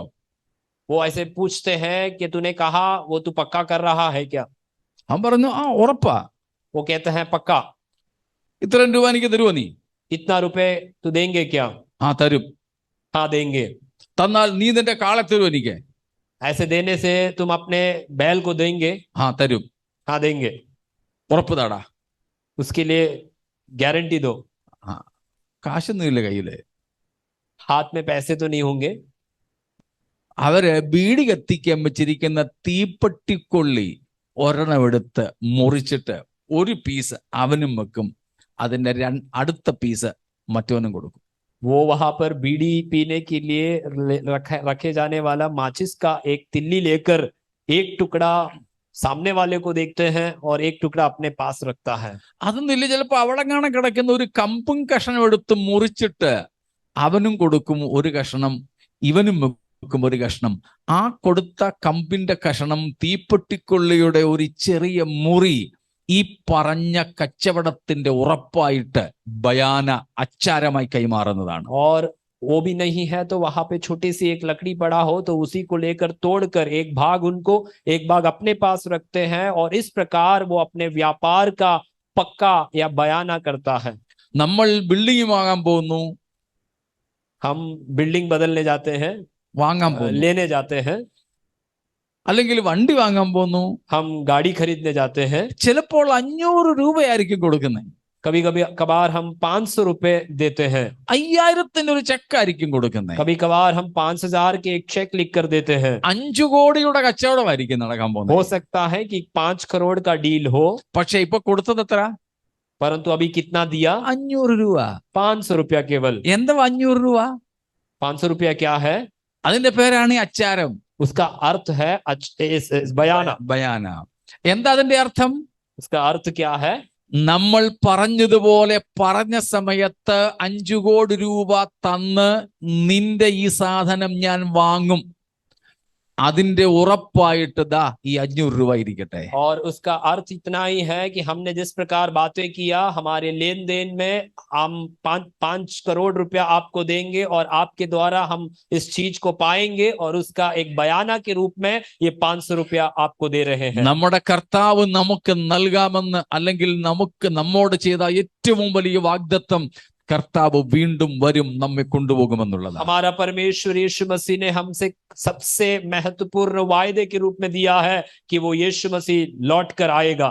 പക്ഷെ ഇതുവരെ വന്നിട്ടില്ല. परंतु अभी तक आया नहीं. കർത്താവിന് അറിയാമായിരുന്നു അതിന് സമയമെടുക്കുമെന്ന്. प्रभु जानता है कि उसी के लिए समय लगेगा, പക്ഷേ നമ്മുടെ മനസ്സ് അങ്ങുമെങ്ങും വ്യതിചലിച്ചു പോകരുത്. परंतु हमारा मन यहाँ वहाँ भटकना नहीं है സംശയത്തിന്റെ തിരകളാൽ നാം ആടി ഉലയരുത്. और हमारे अंदर संदेह के उस लहरों के द्वारा यहाँ वहाँ ഡഗ്മഗാനാനെ. डगमगाना नहीं। നാം കാലങ്ങൾ വൈകിയാലും നമ്മുടെ കാലുകൾ ഇടറാതിരിക്കേണ്ടതിന് ഉറപ്പായി കർത്താവ് 10 ദിവസത്തിനകം ഈ വാഗ്ദത്തം ചെയ്ത് 10 ദിവസത്തിനകം അച്ചാരം തന്നു കഴിഞ്ഞു. और समय बीत जाने के बाद भी हमारे विश्वास में हमें कमजोर नहीं होना, इसलिए 10 दिन के भीतर प्रभु यीशु ने ये बयाना के रूप में पवित्र आत्मा को दिया। കർത്താവിന്റെ ഉയർത്തെഴുന്നേൽപ്പ് കഴിഞ്ഞ് 40 നാളോളം യേശു ശിഷ്യന്മാരോടൊപ്പം ഉണ്ടായിരുന്നു. प्रभु यीशु मसीह के पुनरुत्थान के बाद 40 दिन लगभग यीशु मसीह अपने चेलों के संग रहा। കർത്താവ് സ്വർഗാരോഹണം ചെയ്തു. प्रभु यीशु स्वर्ग की ओर उठाया गया। പറഞ്ഞു, വാഗ്ദത്തത്തിന്റെ ആത്മാവിനായി നിങ്ങൾ കാത്തിരിക്കണം, അവനെ കിട്ടാതെ നിങ്ങൾ യെരൂശലേം വിട്ടു പോകരുത്. उनसे कहा कि वायदा के जो पवित्र आत्मा के लिए तुम्हें इंतजार करना है, उसे पाए बगैर तुम यरूशलेम छोड़कर ना जाएं। അപ്പോസ്തല പ്രവൃത്തികൾ 1:4-5 ഞാൻ ഈ പറഞ്ഞത്. प्रेरितों के काम 1:4 और 5 आयत को मैंने अभी कहा। അങ്ങനെ അവർ യെരൂശലേമിൽ തങ്ങി കാത്തിരുന്നു. और इसी के कारण वो यरूशलेम में ठहरे 10 ദിവസം. 10 दिन तक। അതായത് യേശു ക്രിസ്തുവിന്റെ പുനരുത്ഥാനത്തിന്റെ 50-ാം നാൾ, പെന്തക്കോസ്ത് നാളിൽ പരിശുദ്ധാത്മാവ് സഭയുടെ മേൽ വന്നു. इसका अर्थ है कि यीशु मसीह के पुनरुत्थान के 50वें दिन या पेंटिकोस के दिन उनके ऊपर पवित्र आत्मा उतर आया। ആ 10 നാളിനകം കർത്താവ് ആത്മാവിനെ നൽകിക്കൊണ്ട് ഒരു ഉറപ്പ് തന്നു, ഞാൻ വന്ന് നിങ്ങളെ ചേർക്കും എന്ന് പറഞ്ഞ വാഗ്ദത്തം ഞാൻ നിവർത്തിക്കുക തന്നെ ചെയ്യും. और 10 दिन के अंदर परमेश्वर की पवित्र आत्मा के ओर से हमें प्रभु ने पवित्र आत्मा के रूप में दान देकर प्रभु उनसे वायदा करता है कि मैं लौट कर आऊंगा, तुम्हें अपने संग ले जाऊंगा। വെറുതെ 2 അന്യഭാഷ പറയാനായിട്ടാണ് ആത്മാവിനെ തന്നതെന്ന് ആരും കരുതരുത്. और ये ना समझे कि 2 अन्य भाषाओं को बोलने के लिए ये पवित्र आत्मा को दिया है। അതാണ് 4:30 എഫേസ്യ ലേഖനത്തിൽ പറഞ്ഞിരിക്കുന്നത്, വീണ്ടെടുപ്പിൻ നാളിനായി പരിശുദ്ധാത്മാവിനാൽ ദൈവം നമ്മെ മുദ്രയിട്ടിരിക്കുന്നു. और इसीलिए इफिसियों की पत्री 4 के 30 आयत में लिखता है कि उस दिन में हमें पुनरुत्थान कराने के लिए पवित्र आत्मा प्रभु ने दिया है। മനസ്സിലായോ? സ്തോത്രം. അപ്പോൾ പരിശുദ്ധാത്മാവിനെ നമുക്ക് ഈ സഭയോടൊപ്പം ലോകത്തിൽ കാണാൻ കഴിയുന്നെങ്കിൽ ഒരു കാര്യം ഉറപ്പ്, വാഗ്ദത്തത്തിന്റെ ആദ്യ ഗഡു ആത്മാവെന്ന രൂപത്തിൽ തന്ന കർത്താവ് തന്റെ വാഗ്ദത്തത്തിന് പൂർണ്ണമായും തന്റെ വരവിൽ നിവർത്തിക്കുക തന്നെ ചെയ്യും. और पवित्र आत्मा के रूप में हमारे लिए पहले किश्त के रूप में देकर परमेश्वर अपने वायदे को पूरा करेगा, वो आकर हमें ले जाएगा। ये उसका वायदा पूरा होने वाला है। ഹല്ലേലൂയ. आमीन। സ്തോത്രം. പരിശുദ്ധാത്മാവിനെ സഭയ്ക്ക് നൽകിയത്, സഭയോടൊപ്പം ആത്മാവിന്നുള്ളത്, കർത്താവ് വരും എന്നുള്ളതിന്റെ ഏറ്റവും ശക്തമായ ഉറപ്പാണ്. कलीसिया को पवित्र आत्मा दिया गया या कलीसिया के संग पवित्र आत्मा रहता है, वो सबसे बड़ा एक वायदा है हमारे लिए। സ്തോത്രം. 9-ാമത്തേത്, 9वां बिंदु है the hopeful anticipation of the early church. ആദിമ ദൈവസഭയുടെ പ്രത്യാശാ നിർഭരമായ കാത്തിരിപ്പിന്റെ സാക്ഷ്യം. और पहली की कलीसिया, आदि की कलीसिया के आशा का विषय, और वो इसी के संदर्भ में इंतजार भी करते थे। 1-ാം നൂറ്റാണ്ടിലെ ദൈവസഭ നമുക്ക് മാതൃകയാണല്ലോ. पहले शताब्दी की कलीसिया हमारे लिए एक नमूना है। അതിൽ ആ ദൈവസഭയുടെ ഏറ്റവും വലിയ പ്രതീക്ഷയും പ്രത്യാശയും ക്രിസ്തുവിന്റെ വരവായിരുന്നു. और वो कलीसिया के सबसे बड़ी आशा और उनकी उम्मीद ये रही परमेश्वर का दूसरा आगमन। അപ്പോസ്തല പ്രവൃത്തികൾ 2:43 മുതൽ നമ്മൾ വായിക്കുന്നത്, അപ്പോസ്തലന്മാരും ആദിമ സഭയും അവർക്കുള്ളതെല്ലാം വിറ്റ് പെറുക്കി ഒരു സ്ഥലത്ത് വന്ന് എല്ലാം പൊതുവക എന്ന് കണ്ട് ഇങ്ങനെ ജീവിച്ചു വന്നു. और प्रेरितों के काम उसके 2 अध्याय उसके 43 में पद में हम पढ़ते हैं कि वो एक जगह इकट्ठे होते थे, अपने सारे वस्तुओं को साझे में करते और मिलकर प्रभु की स्तुति और आराधना वो करते थे। എന്തുകൊണ്ടായിരുന്നു? क्यों? അവരുടെ ജീവകാലത്ത് തന്നെ ക്രിസ്തു വരുമെന്ന് അവര് പ്രതീക്ഷയോടെ പ്രത്യാശിച്ചിരുന്നു. और ये कामना वो करते थे कि वो उनके समय में यीशु मसीह की आगमन होगा। 1 തെസ്സലോനിക്കർ 4:13 മുതൽ നമുക്ക് പരിചയമുള്ള വാക്യങ്ങളാണ്. पहला थिस्सलुनीकी की पत्री 4 का 13 आयत से हमें परिचित एक वचन है। वहां പൗലോസ് എന്തുകൊണ്ടാണ് അത് എഴുതിയത്? पौलुस ने इस आयत को क्यों लिखा? കാരണം തെസ്സലോനിക്കയിലെ സഭയും കാത്തിരുന്നു, അവരാരും മരിക്കില്ല, അവർ ജീവനോടിരിക്കുമ്പോൾ തന്നെ കർത്താവ് വരുമെന്ന്. और थिस्सलुनीकी कलीसिया ने भी ये बात की इंतजार में रहे कि वो मरेंगे नहीं और उनके जीवित रहने के समय में ही यीशु का दूसरा आगमन होगा। പക്ഷേ അവരിൽ ചിലർ മരിച്ചു. परंतु उनके बीच में कई लोग मर मिटने लगे। അപ്പോൾ ജീവനോടിരുന്നവർക്ക് വല്ലാത്ത ആശങ്ക. और उस समय जो जीवित रह गए उनके मन में बड़े संदेह उठने लगा। പൗലോസിന് കത്തെഴുതി ചോദിച്ചു, എന്താ ഇങ്ങനെ? അപ്പോൾ ഈ മരിച്ചവരുടെ ഗതി എന്താകും യേശു വരുമ്പോൾ? पौलुस प्रेरित से वो कथ के रूप में लिखकर पूछे कि हमारी क्या दशा होगी या मरे उनका क्या अवस्था होगा। അതിന് മറുപടിയാണ് 13 മുതൽക്കുള്ള വാക്യങ്ങൾ പൗലോസ് പറയുന്നത്. और उसका उत्तर के रूप में 4 के 13 से आगे की आयतों में प्रेरित पौलुस उत्तर के रूप में बताता है। അപ്പോൾ ആദിമ നൂറ്റാണ്ടിലെ സഭ പ്രത്യാശയോടെ കാത്തിരുന്നത് അവരെ വിട്ട് സ്വർഗാരോഹണം ചെയ്ത യേശു ക്രിസ്തുവിന്റെ പ്രത്യക്ഷതയ്ക്ക് വേണ്ടിയായിരുന്നു. और पहले शताब्दी की कलीसिया बड़ी उम्मीद के साथ, आशा के साथ इस विषय में इंतजार करते थे कि उनको छोड़कर गया हुआ यीशु मसीह उन्हीं के समय पर लौट कर आएगा। നമ്മൾ രാവിലെ വായിച്ച ഇബ്രായ ലേഖനം 9:28 വാക്യത്തിലും നാം അത് കാണുന്നുണ്ട്. और हमने सवेरे पढ़ा हुआ इब्रानियों की पत्री 9 अध्याय उसके 28वें आयत में भी ये बात को हम देखते हैं। ഒന്നും കൂടെ വായിച്ചോളൂ. एक और बार हम पढ़ लेंगे। തനിക്കായി കാത്തു നിൽക്കുന്നവരുടെ രക്ഷയ്ക്കായി. ആർക്ക് വേണ്ടിയാ? किसके लिए?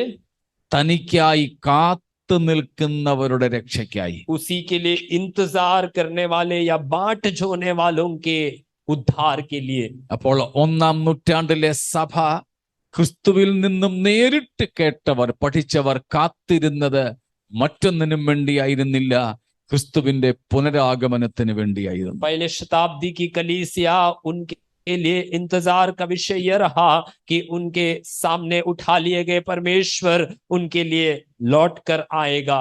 കുറഞ്ഞത് ഈ 9 വിധമായ തെളിവുകളെങ്കിലും തിരുവെഴുത്തിൽ നിന്നും നമുക്ക് ലഭിക്കുന്നു ക്രിസ്തു വരും എന്നുള്ളതിന്. कम से कम इस 9 बिंदु में हमने कई सबूतों को देखा कि यीशु मसीह लौट कर आएगा। എല്ലാവരും ഞങ്ങളോട് ഉണ്ടല്ലോ? सभी लोग हैं। സ്തോത്രം. ക്രിസ്തു വരുമോ? क्या यीशु आएगा? ഹല്ലേലൂയ. ഉറപ്പുണ്ടോ? पक्का है। സ്തോത്രം. നമ്മളിപ്പോ നോക്കിയത് ബൈബിളിനകത്ത് മാത്രമുള്ള ഉറപ്പുകളാട്ടോ.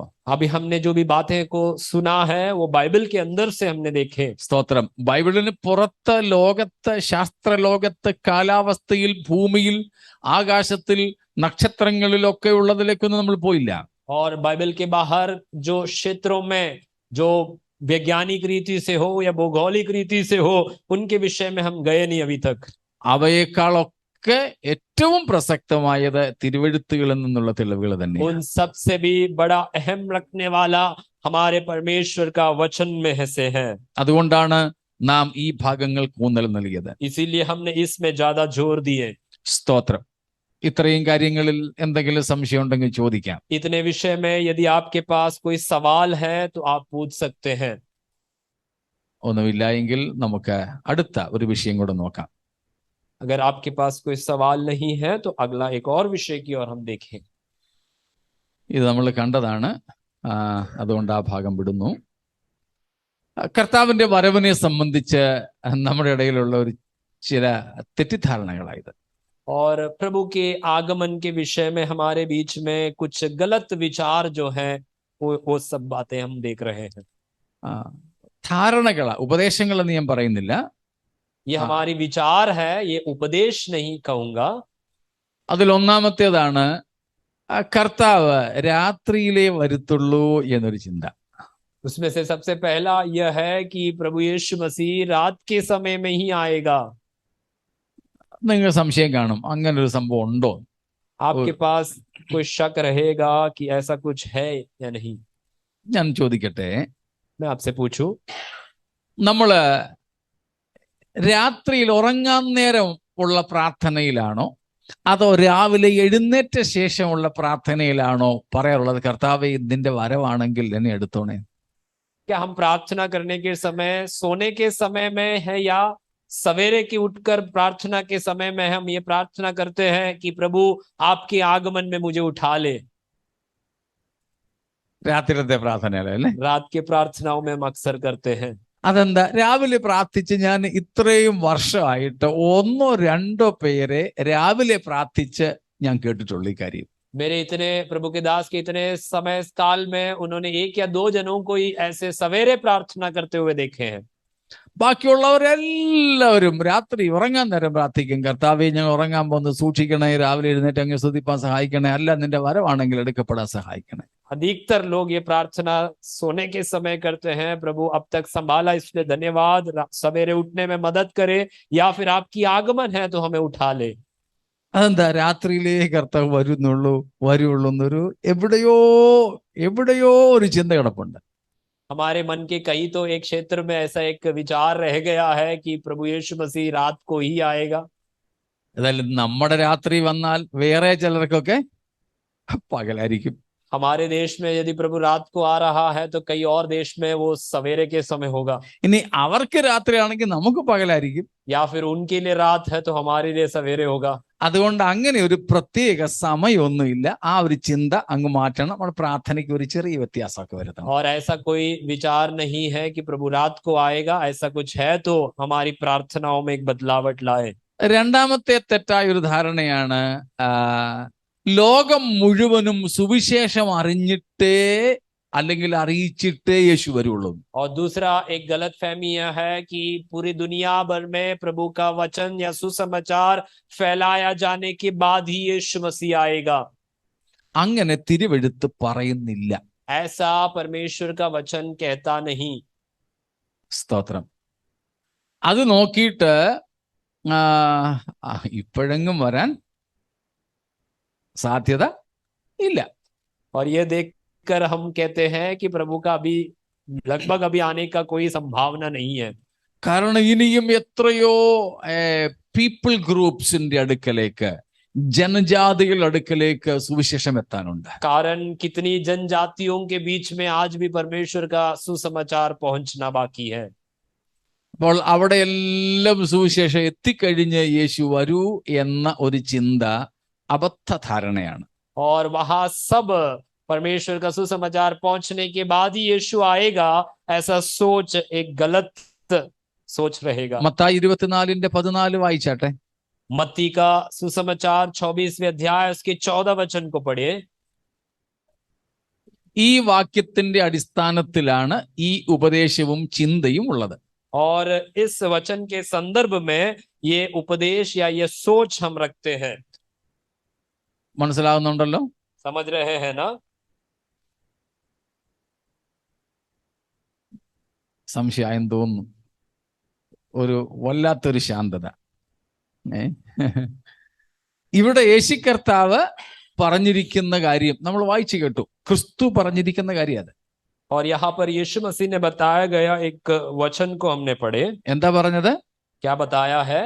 രാജ്യത്തിന്റെ ഈ സുവിശേഷം സകല ജാതികളുടെയും ഇടയിൽ സാക്ഷ്യത്തിനായി ഭൂലോകത്തിലൊക്കെയും പ്രസംഗിക്കപ്പെടും അല്ലെങ്കിൽ അറിയിക്കപ്പെടും. അപ്പോൾ അവസാനം വരും.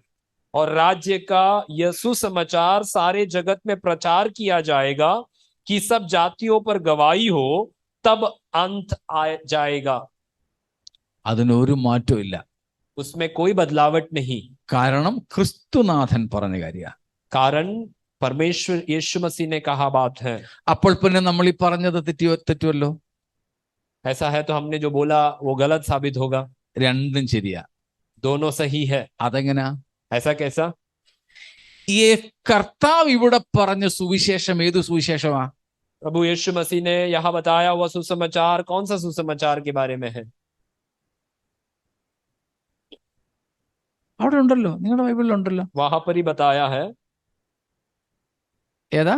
राज्य രാജ്യത്തിന്റെ സുവിശേഷം राज्य का यह सुसमाचार എന്ന് പറഞ്ഞാൽ ദൈവരാജ്യത്തിന്റെ സുവിശേഷം, इसका अर्थ है प्रभु यीशु के राज्य के सुसमाचार അല്ലെങ്കിൽ സ്വർഗരാജ്യത്തിന്റെ സുവിശേഷം. या स्वर्ग राज्य का सुसमाचार।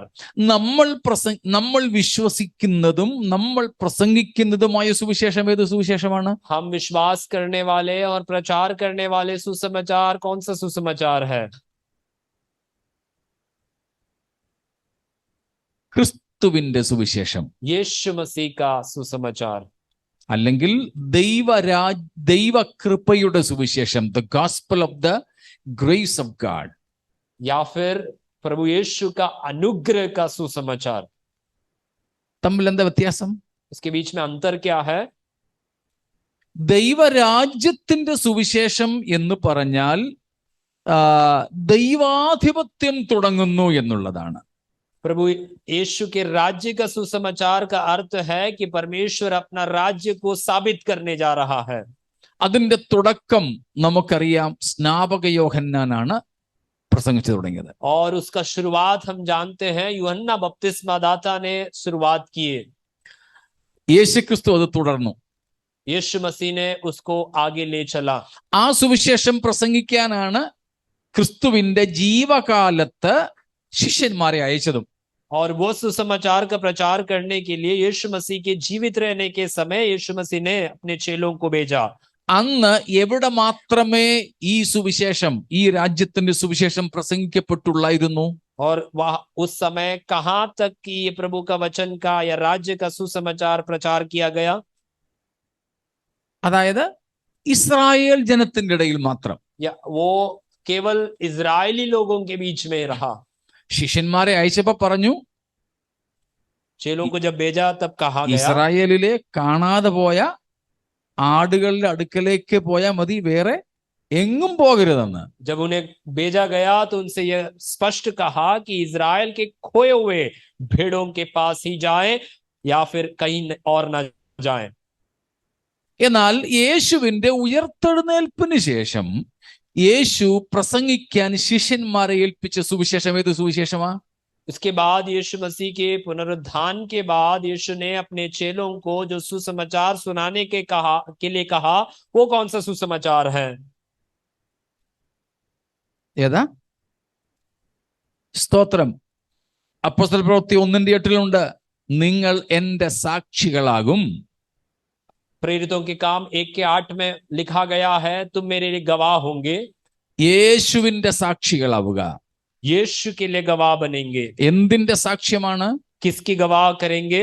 യേശു ആരാണ് എന്നും യേശു എന്ത് ചെയ്തു എന്നും ഉള്ള സാക്ഷ്യം. यीशु कौन है करके और यीशु ने क्या क्या किया इसके विषय में गवाही देंगे। ക്രിസ്തുവിന്റെ സുവിശേഷം, यीशु मसीह का सुसमाचार, യേശു ക്രിസ്തുവിന്റെ ക്രൂശിലൂടെ ദൈവം വെളിപ്പെടുത്തിയ രക്ഷാകരമായ ദൈവകൃപയുടെ സുവിശേഷം. यीशु मसीह के द्वारा क्रूस में से परमेश्वर ने बताया हुआ उद्धार का अनुग्रह का सुसमाचार। വ്യത്യാസം മനസ്സിലായോ? फर्क अभी समझ आया?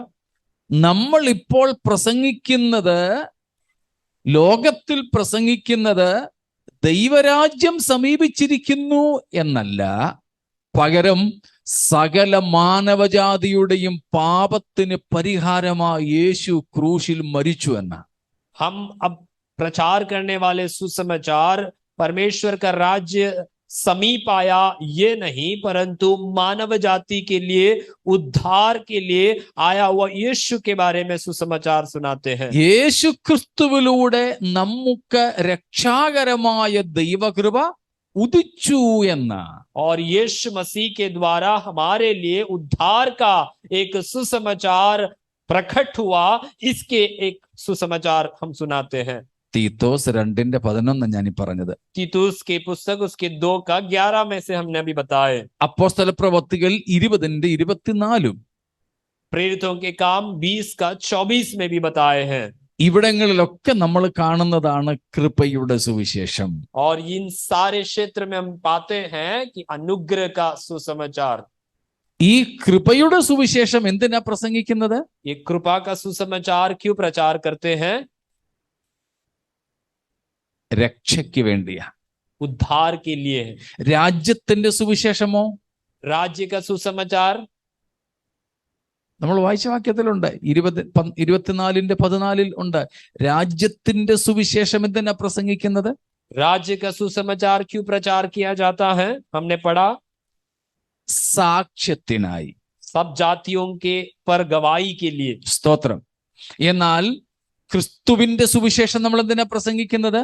और यीशु मसीह के सुसमाचार हम क्यों प्रचार करते हैं? സകലരും രക്ഷിക്കപ്പെടേണ്ടതിന്. सभी जन उद्धार पाने के लिए। രണ്ട് വ്യത്യാസങ്ങൾ ഇപ്പം ആ വാക്യങ്ങളിൽ നിന്ന് മനസ്സിലായോ? दोनों अंतर को आपको समझ आया होगा। മൂന്നാമതൊരു കാര്യം കൂടെ പറയാം. तीसरा एक और बात बताता हूं। രാജ്യത്തിന്റെ സുവിശേഷം പ്രസംഗിക്കുമ്പോൾ അല്ലെങ്കിൽ ലോകം മുഴുവനും അറിഞ്ഞു കഴിയുമ്പോൾ എന്ത് സംഭവിക്കും?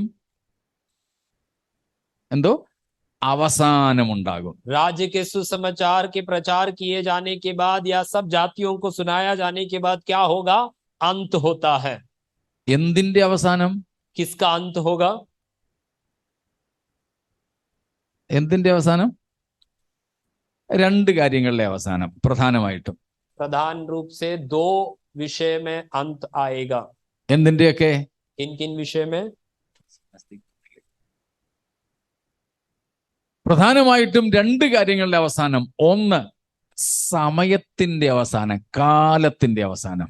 सबसे पहले है समय का या उस युग का अंत होगा। രണ്ട് ലോകത്തിന്റെ അവസാനം. दूसरा है इस संसार का अंत होगा। ഈ രണ്ടവസാനം, ये दोनों अंत, സമയം അഥവാ കാലത്തിന്റെ, രണ്ട് ലോകത്തിന്റെ. അപ്പോൾ ലോകാവസാനം വരുമെന്ന് കർത്താവ് പറഞ്ഞിട്ടുണ്ട്. और परमेश्वर ने कहा कि अंत तब आएगा जब इस समय या युग का अंत होगा और संसार का अंत होगा। ഞാൻ ചോദിക്കട്ടെ, നമ്മൾ കാത്തിരിക്കുന്നത് ലോകാവസാനത്തിന് വേണ്ടിയാണോ? मैं आपसे पूछता हूं, हम किस लिए इंतजार कर रहे हैं? इस संसार के अंत होने के लिए? പ്ലീസ് വന്നാട്ടെ. बताइए, ലോകാവസാനത്തിന് വേണ്ടിയാണോ നമ്മൾ കാത്തിരിക്കുന്നത്? क्या संसार के अंत के लिए हम इंतजार कर रहे हैं? കാലത്തിന്റെ അവസാനത്തിന് വേണ്ടിയാണോ നമ്മൾ കാത്തിരിക്കുന്നത്? इस समय या युग का अंत के लिए हम इंतजार करते हैं? അല്ല. नहीं। ക്രിസ്തു വന്ന് സഭയെ ചേർത്തുകൊണ്ടതിനു ശേഷവും കാലാവസാനത്തിനും ലോകാവസാനത്തിനും കുറഞ്ഞത് എത്ര കൊല്ലം കൂടെ ഉണ്ടാവും? कलीसिया आकर यीशु मसीह आकर कलीसिया को अपने साथ ले लेने के बाद या संसार के अंत या दुनिया के अंत के बीच के अंतर का कितना समय रहेगा? കുറഞ്ഞത് 1007 കൊല്ലത്തിന്റെ വ്യത്യാസമുണ്ട്.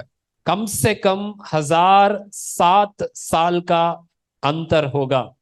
ക്രിസ്തു വന്ന് സഭയെ ചേർത്തുകൊണ്ടതിന് ശേഷം 1007 വർഷമെങ്കിലും കഴിയാതെ ലോകാവസാനവും കാലാവസാനവും സംഭവിക്കുന്നില്ല. कलीसिया को यीशु मसीह आकर अपने संग ले जाने के बाद कम से कम 1007 वर्ष के बीतने पर ही इस संसार का या इस युग का अंत होगा। നമ്മൾ കാത്തിരിക്കുന്നത് ലോകാവസാനത്തിനായിട്ടല്ല.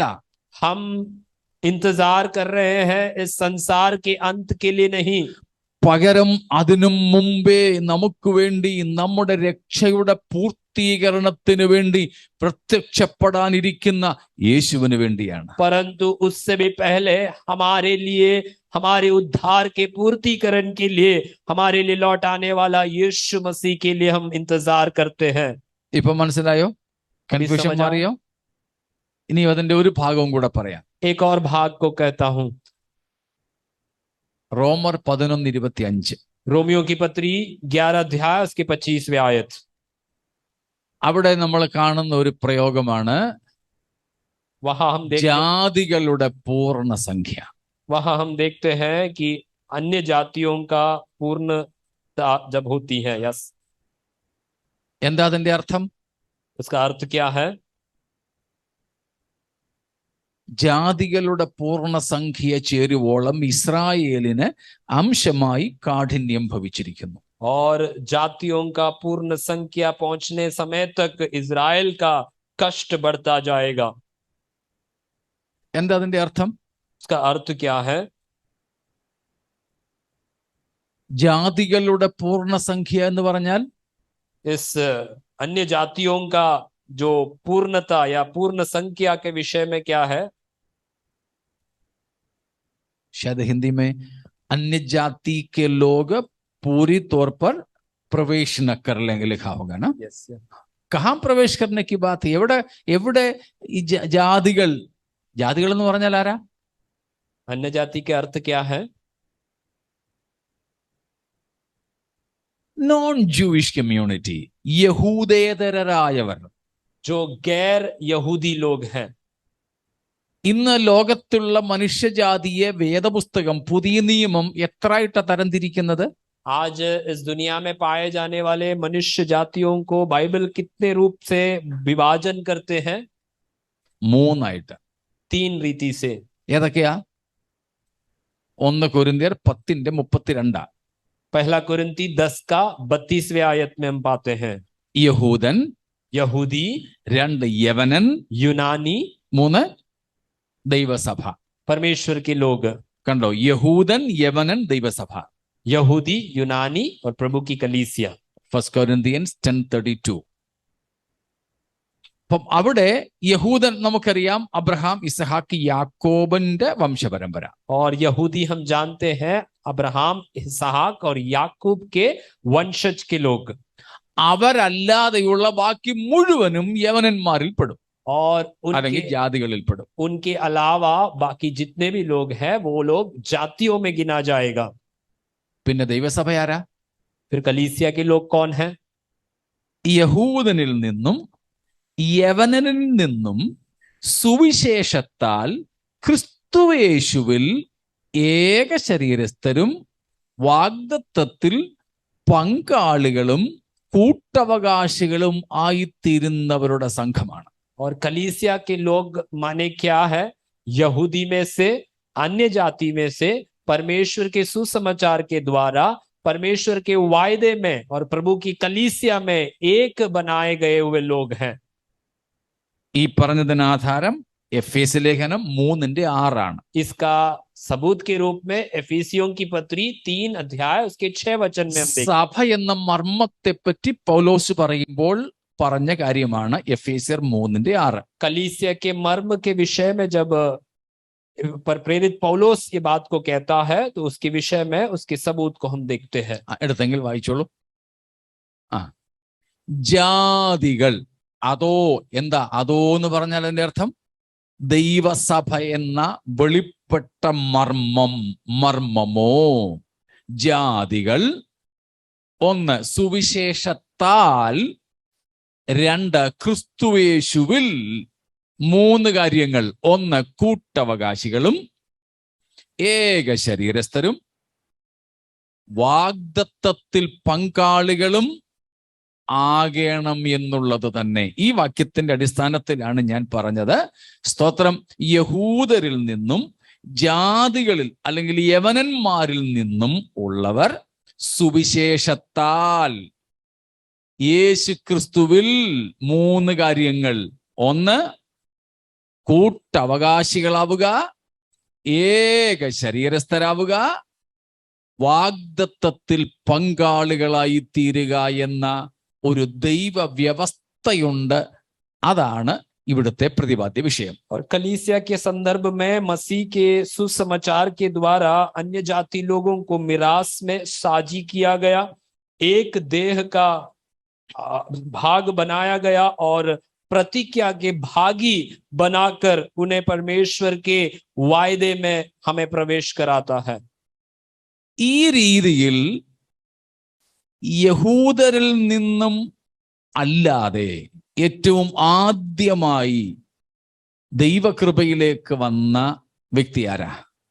इस रीति से यहूदियों के अलावा परमेश्वर के इस अनुग्रह में सबसे पहले आ चुका व्यक्ति कौन है?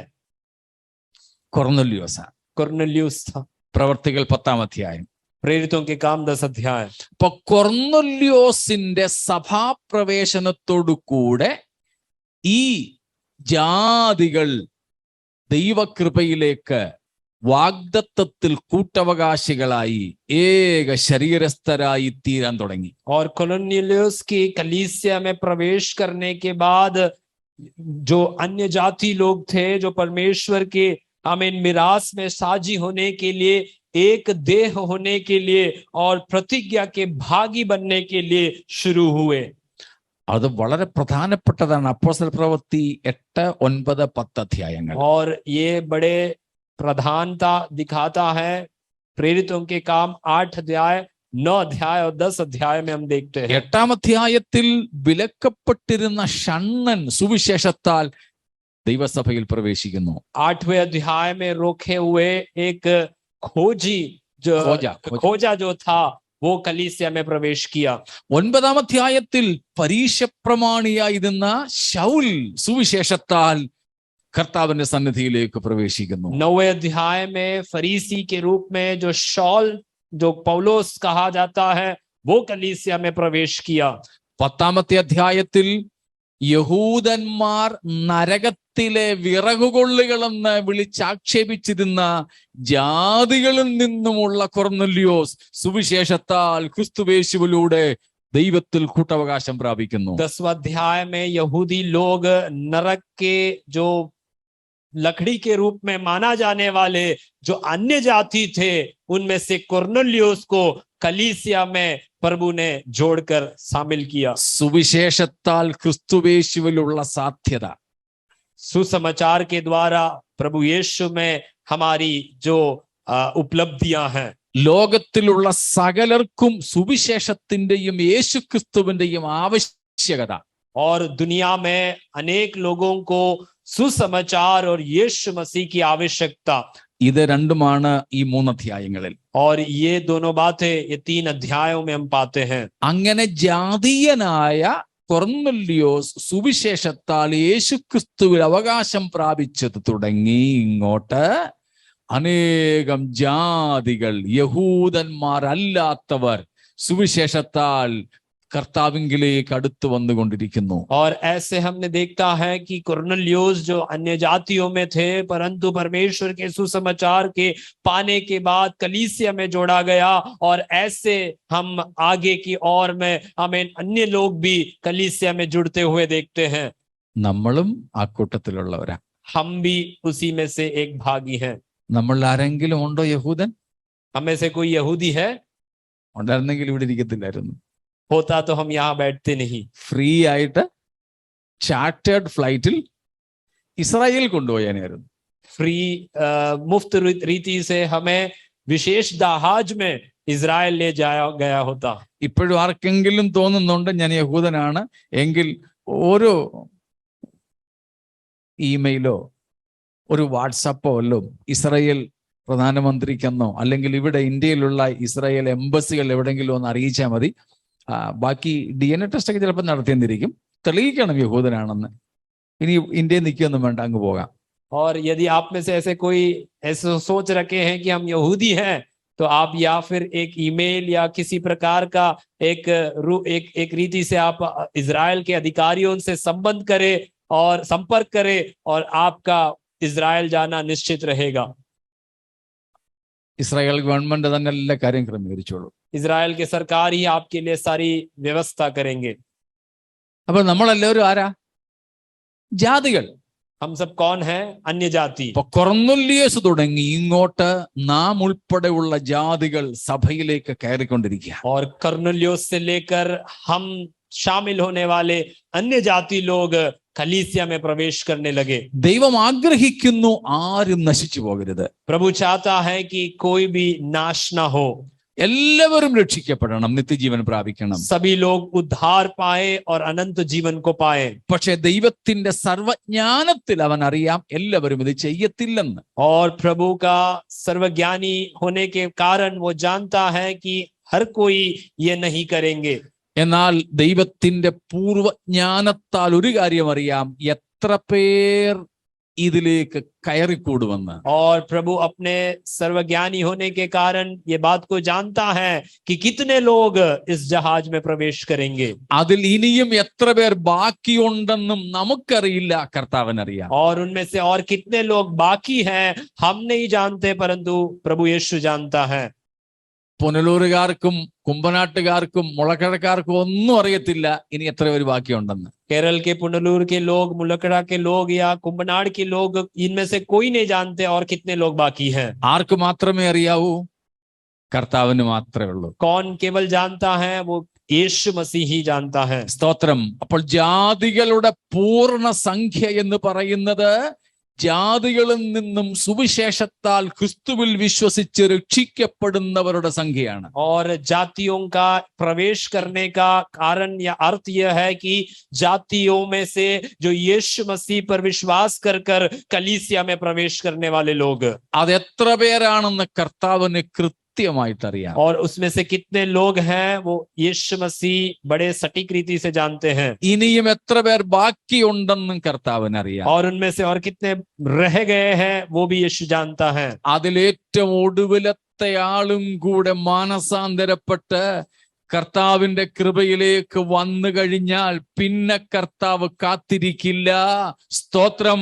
ദൈവസഭയ്ക്ക് ആണിക്കല്ല് കയറ്റി തന്റെ സഭയെ തന്റെ അടുക്കലേക്ക് ചേർത്തുകൊള്ളും. उसमें से जो आखिरी जो व्यक्ति जो प्रभु को जानकर प्रभु में अपने जीवन को समर्पण करने के बाद में यीशु मसीह इंतजार नहीं करेगा, परंतु अपनी कलीसिया को अपने संग उठा लेगा. സ്തോത്രം. അതിന് ലോകം മുഴുവനും സുവിശേഷം അറിയിക്കണമെന്ന് നിർബന്ധമില്ല. इसलिए सारे संसार में सुसमाचार सुनाया जाना जरूरी नहीं है. അപ്പോൾ ചോദ്യം വരാം, അങ്ങനെയാണെങ്കിൽ പിന്നെ ഈ സുവിശേഷം അറിയാത്തവരുടെ ഗതി എന്താകും ഉപദേശി? ऐसा है तो सवाल कर सकते हैं कि ऐसा जो जिनके बीच में वचन पहुंचा नहीं है उनका क्या हाल होगा? മറുചോദ്യം, एक विपरीत सवाल, ഇത്രയും കാലത്തിനകം എത്രയോ കോടിക്കണക്കിന് ആൾക്കാരാണ് യേശുവിനെ അറിയാതെ ഓൾറെഡി മരിച്ചുപോയത്? इतने समय के सीमा में कितने हजारों करोड़ लोग यीशु को जाने बगैर मर मिटे हैं. അവരുടെ കാര്യം എന്താകും? उनका क्या होगा? തമ്പുരാൻ അറിയാം. प्रभु जानता है. അത് കർത്താവ് തന്റെ കാര്യക്രമത്തിൽ വെച്ചിട്ടുണ്ട്. प्रभु अपने कार्यक्रम में वो उसका इंतजार उनका व्यवस्था करता है. അതുപോലെ തന്നെ ഇനിയുമുള്ളവർക്ക് വേണ്ടിയും ചെയ്തോളും. और ऐसा ही जो बाकी रह जाते हैं उनके लिए भी करेगा. എന്നാ പിന്നെ നമുക്ക് സുവിശേഷം പറയണ്ട അല്ലേ? ऐसा है तो फिर हमें सुसमाचार सुनाना नहीं है ना? ഇല്ല, അത് നമ്മുടെ കടമയാ. नहीं, वो हमारा उत्तरदायित्व है. കടമ മാത്രമല്ല, അത് നമ്മുടെ അവകാശവും കൂടിയാ. एक उत्तरदायित्व ही नहीं, हमारा एक हक भी है. സ്തോത്രം. എല്ലാവർക്കും അതിന് അവകാശമില്ല. हर एक के पास उसका हक नहीं है. സ്തോത്രം. അതുകൊണ്ട് സുവിശേഷം നാം അറിയിക്കണം. इसलिए सुसमाचार सुनाना है. രക്ഷിക്കപ്പെടാത്തവർക്ക് വേണ്ടി പ്രാർത്ഥിക്കണം. जो उद्धार नहीं पाया उनके लिए प्रार्थना करना है. അതെല്ലാം നമ്മൾ ചെയ്യുമ്പോഴും ദൈവം കാത്തിരിക്കുന്നത് ജാതികളുടെ പൂർണ്ണ സംഖ്യ ചേരുന്ന ആ സമയത്തിന് വേണ്ടിയാ. और इन सब करने के दौरान यीशु मसीह ये बात का इंतजार करता है कि अन्य जातियों का आमीन जो संख्या पूरा हो और वो कलीसिया प्रवेश कर ले. ഇന്ന് പകല് ഒരാള് ചോദിച്ച സംശയത്തിന് വ്യക്തിപരമായിട്ട് മറുപടി ഞാൻ പറഞ്ഞപ്പോൾ പറഞ്ഞ ഒരു കാര്യം നിങ്ങളോടും കൂടെ പറയാം. और आज दोपहर के समय एक व्यक्ति ने मुझे व्यक्तिगत रीति से एक बात का सवाल का जवाब पूछा और उनको मैंने दिया वो उत्तर का एक भाग मैं आपको बताता हूँ. യേശു ക്രിസ്തുവിന്റെ വരവിന് മുമ്പ് ഭൂമിയിൽ നടക്കേണ്ട നിറവേറേണ്ട ഏതാണ്ട് എല്ലാ കാര്യങ്ങളും നിറവേറി കഴിഞ്ഞു. यीशु मसीह के इस पृथ्वी में आने से पहले इस पृथ्वी में जो कुछ भी बातें होना था वो लगभग सब कुछ हो चुका है. പൊളിറ്റിക്കലി രാഷ്ട്രീയമായി കാര്യങ്ങളൊക്കെ ക്രമീകരിക്കപ്പെട്ടിട്ടുണ്ട്. राष्ट्र रीति से जो भी बातें होना है वो हो चुका है. ടെക്നോളജിക്കലി സാങ്കേതികമായിട്ട് വേണ്ട ക്രമീകരണങ്ങളൊക്കെ സംഭവിച്ചിട്ടുണ്ട്. तकनीकी रूप से जो कुछ भी व्यवस्था होना है, योजना होना है, वो सब हो चुका है। അങ്ങനെയെല്ലാം ഉണ്ട് കേട്ടോ. ऐसे बहुत सारी बातों में ഒറ്റ കാര്യമുള്ളൂ ബാക്കി എന്റെ പഠനത്തിൽ. प्रभु के दास के शिक्षा में एक ही बात रह गया है। ഇപ്പൊ നമ്മൾ പറഞ്ഞ കാര്യ हम जो कहने वाली बात എന്തുവാ? वो क्या है? ജാതികളുടെ പൂർണ്ണ സംഖ്യ ഇതുവരെ ചേർന്നിട്ടില്ല എന്ന ഒറ്റ കാര്യമേ ഉള്ളൂ യേശുവിന്റെ മടങ്ങിവരവിന് തടസ്സമായിട്ടുള്ളത്. अन्य जातियों का पूर्ण संख्या अभी तक प्रभु के हिसाब से पूरा हुआ नहीं है, वही एक कारण रहता है।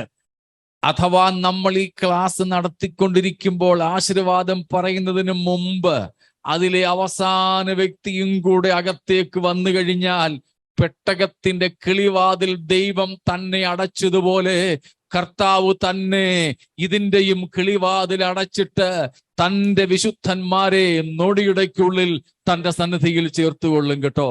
यदि हम इस क्लास के इस आशीष वचन को बोलने से पहले उस आखिरी व्यक्ति भी प्रभु का ये वचन मानकर प्रभु में आ जाते हैं, तो जिस प्रकार नूह के समय में प्रभु ने जहाज का दरवाजे को बंद किया, ऐसे हमारे लिए भी परमेश्वर आमीन वो उद्धार का या उठा लिए जाने का कार्यक्रम को पूरा करेगा। ഏകദേശം 100 വർഷത്തോളം സുവിശേഷം പ്രസംഗിച്ച് നടന്ന നോഹയ്ക്കറിയില്ലായിരുന്നു ആരൊക്കെ വരും വരില്ലെന്ന്.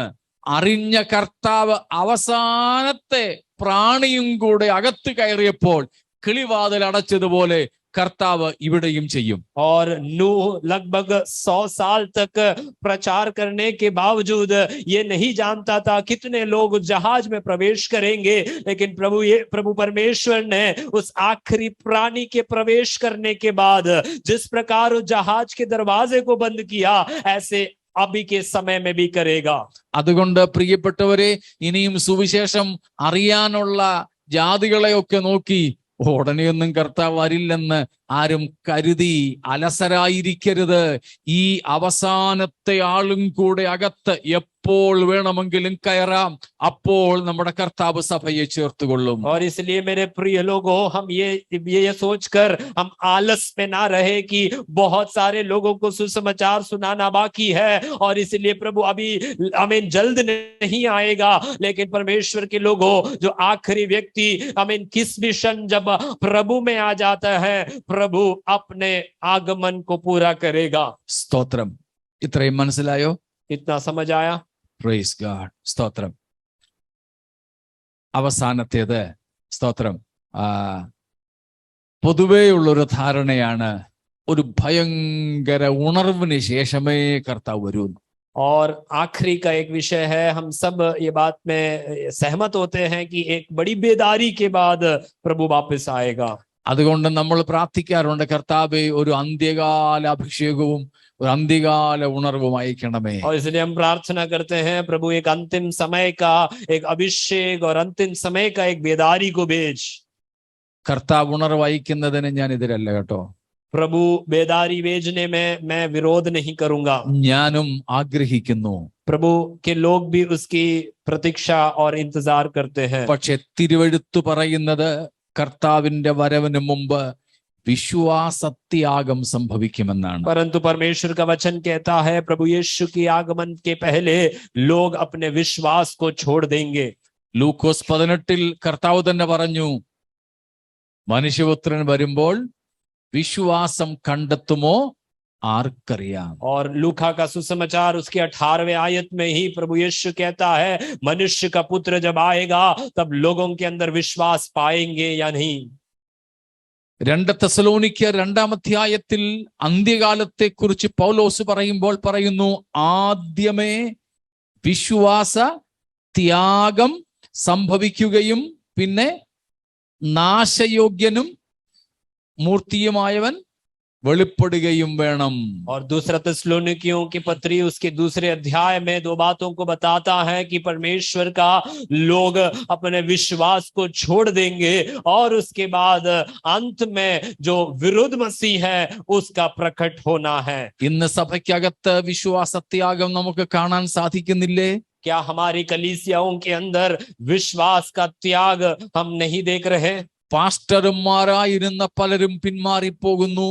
प्रभु के दास लोग में से अनेक लोग प्रभु के विश्वास से पीछे हट गए हैं। ഒരിക്കൽ അവർ പ്രസംഗിച്ച യേശുവിനെതിരായി പ്രസംഗിക്കുന്നു. एक समय उन्होंने जिस यीशु के बारे में प्रचार किया आज उसके विरोध में कर रहे हैं। ചിലര് നിരീശ്വരന്മാരായി തീരുന്നു. कोई लोग नास्तिक रूप से बदल जाते हैं। വേറെ ചിലര് മതം മാറുന്നു. कई लोग अपने धर्म को बदल देते हैं। മറ്റു ചിലർ ഗ്രൂപ്പുകളിൽ ഉൾപ്പെടുന്നു. और अनेक लोग ऐसे ग्रुप में शामिल हो जाते हैं जो अलग विचार में चलते हैं। സ്തോത്രം. ഇതൊക്കെ കാണുമ്പോൾ പലരും പിന്മാറിപ്പോകുന്നത് കണ്ട് നമ്മളും ഭയപ്പെടുന്നു. और ये सब देखने के बावजूद संदर्भ में हम भी कभी कभी भयभीत हो जाते हैं।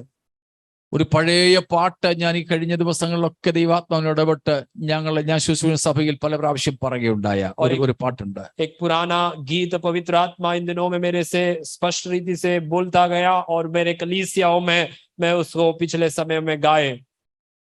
അതിന്റെ പ്രധാനപ്പെട്ട സ്റ്റാൻസ ഇങ്ങനെയാണ്: നക്ഷത്രങ്ങൾ പോലീ ലോകെ ശോഭിച്ചോരിൽ ചിലരെ കാണുന്നില്ലേ ജ്ഞാനീ ലോകെ शुद्धर कूटത്തിൽ.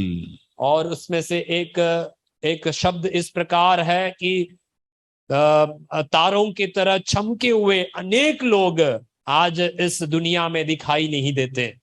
ഭക്തന്മാരുടെ കൂട്ടത്തിൽ അവരെ കാണുന്നില്ല. भक्त लोगों की गिनती में वो पाए नहीं गए. നമ്മൾ ഈ സിയോൻ യാത്രയിലാണ്. हम इस सियोन यात्रा में हैं. സിയോൻ യാത്രയിലെ വഴിയിലൂടെ നടക്കുമ്പോൾ അനേകം ചിതറിക്കിടക്കുന്ന അസ്ഥികൂടങ്ങളുണ്ട്. और सियोन की यात्रा के और जब हम चल रहे हैं अनेक आमीन हड्डियों को जो बिखरा हुआ है हम देखते हैं. നമുക്ക് മുൻപ് സിയോനെ ലക്ഷ്യമാക്കി നടന്നുപോയവർ വീണവരുടെ അസ്ഥികളാണിത്. और हमारे आगे इस सियोन को लक्ष्य रखकर चले हुए आमीन उनमें से गिर पड़े हुए अनेक लोगों की हड्डियों को हम देख रहे हैं. അവരുടെ അസ്ഥികളിൽ കാല് വെച്ചുകൊണ്ടാണ് നാം യാത്ര ചെയ്യുന്നത്. उनकी हड्डियों के ऊपर पैर धरकर हम अपनी यात्रा को कर रहे हैं. പ്രിയരെ, അവരിൽ ഒരാളിന്റെ അസ്ഥി പോലെ നമ്മുടെ അസ്ഥികൾ ഈ വഴിയിൽ ചിതറിപ്പീടരുത്. और उनमें से अनेकों की हड्डियों के समान हमारी हड्डी इस रास्ते में ना गिरे.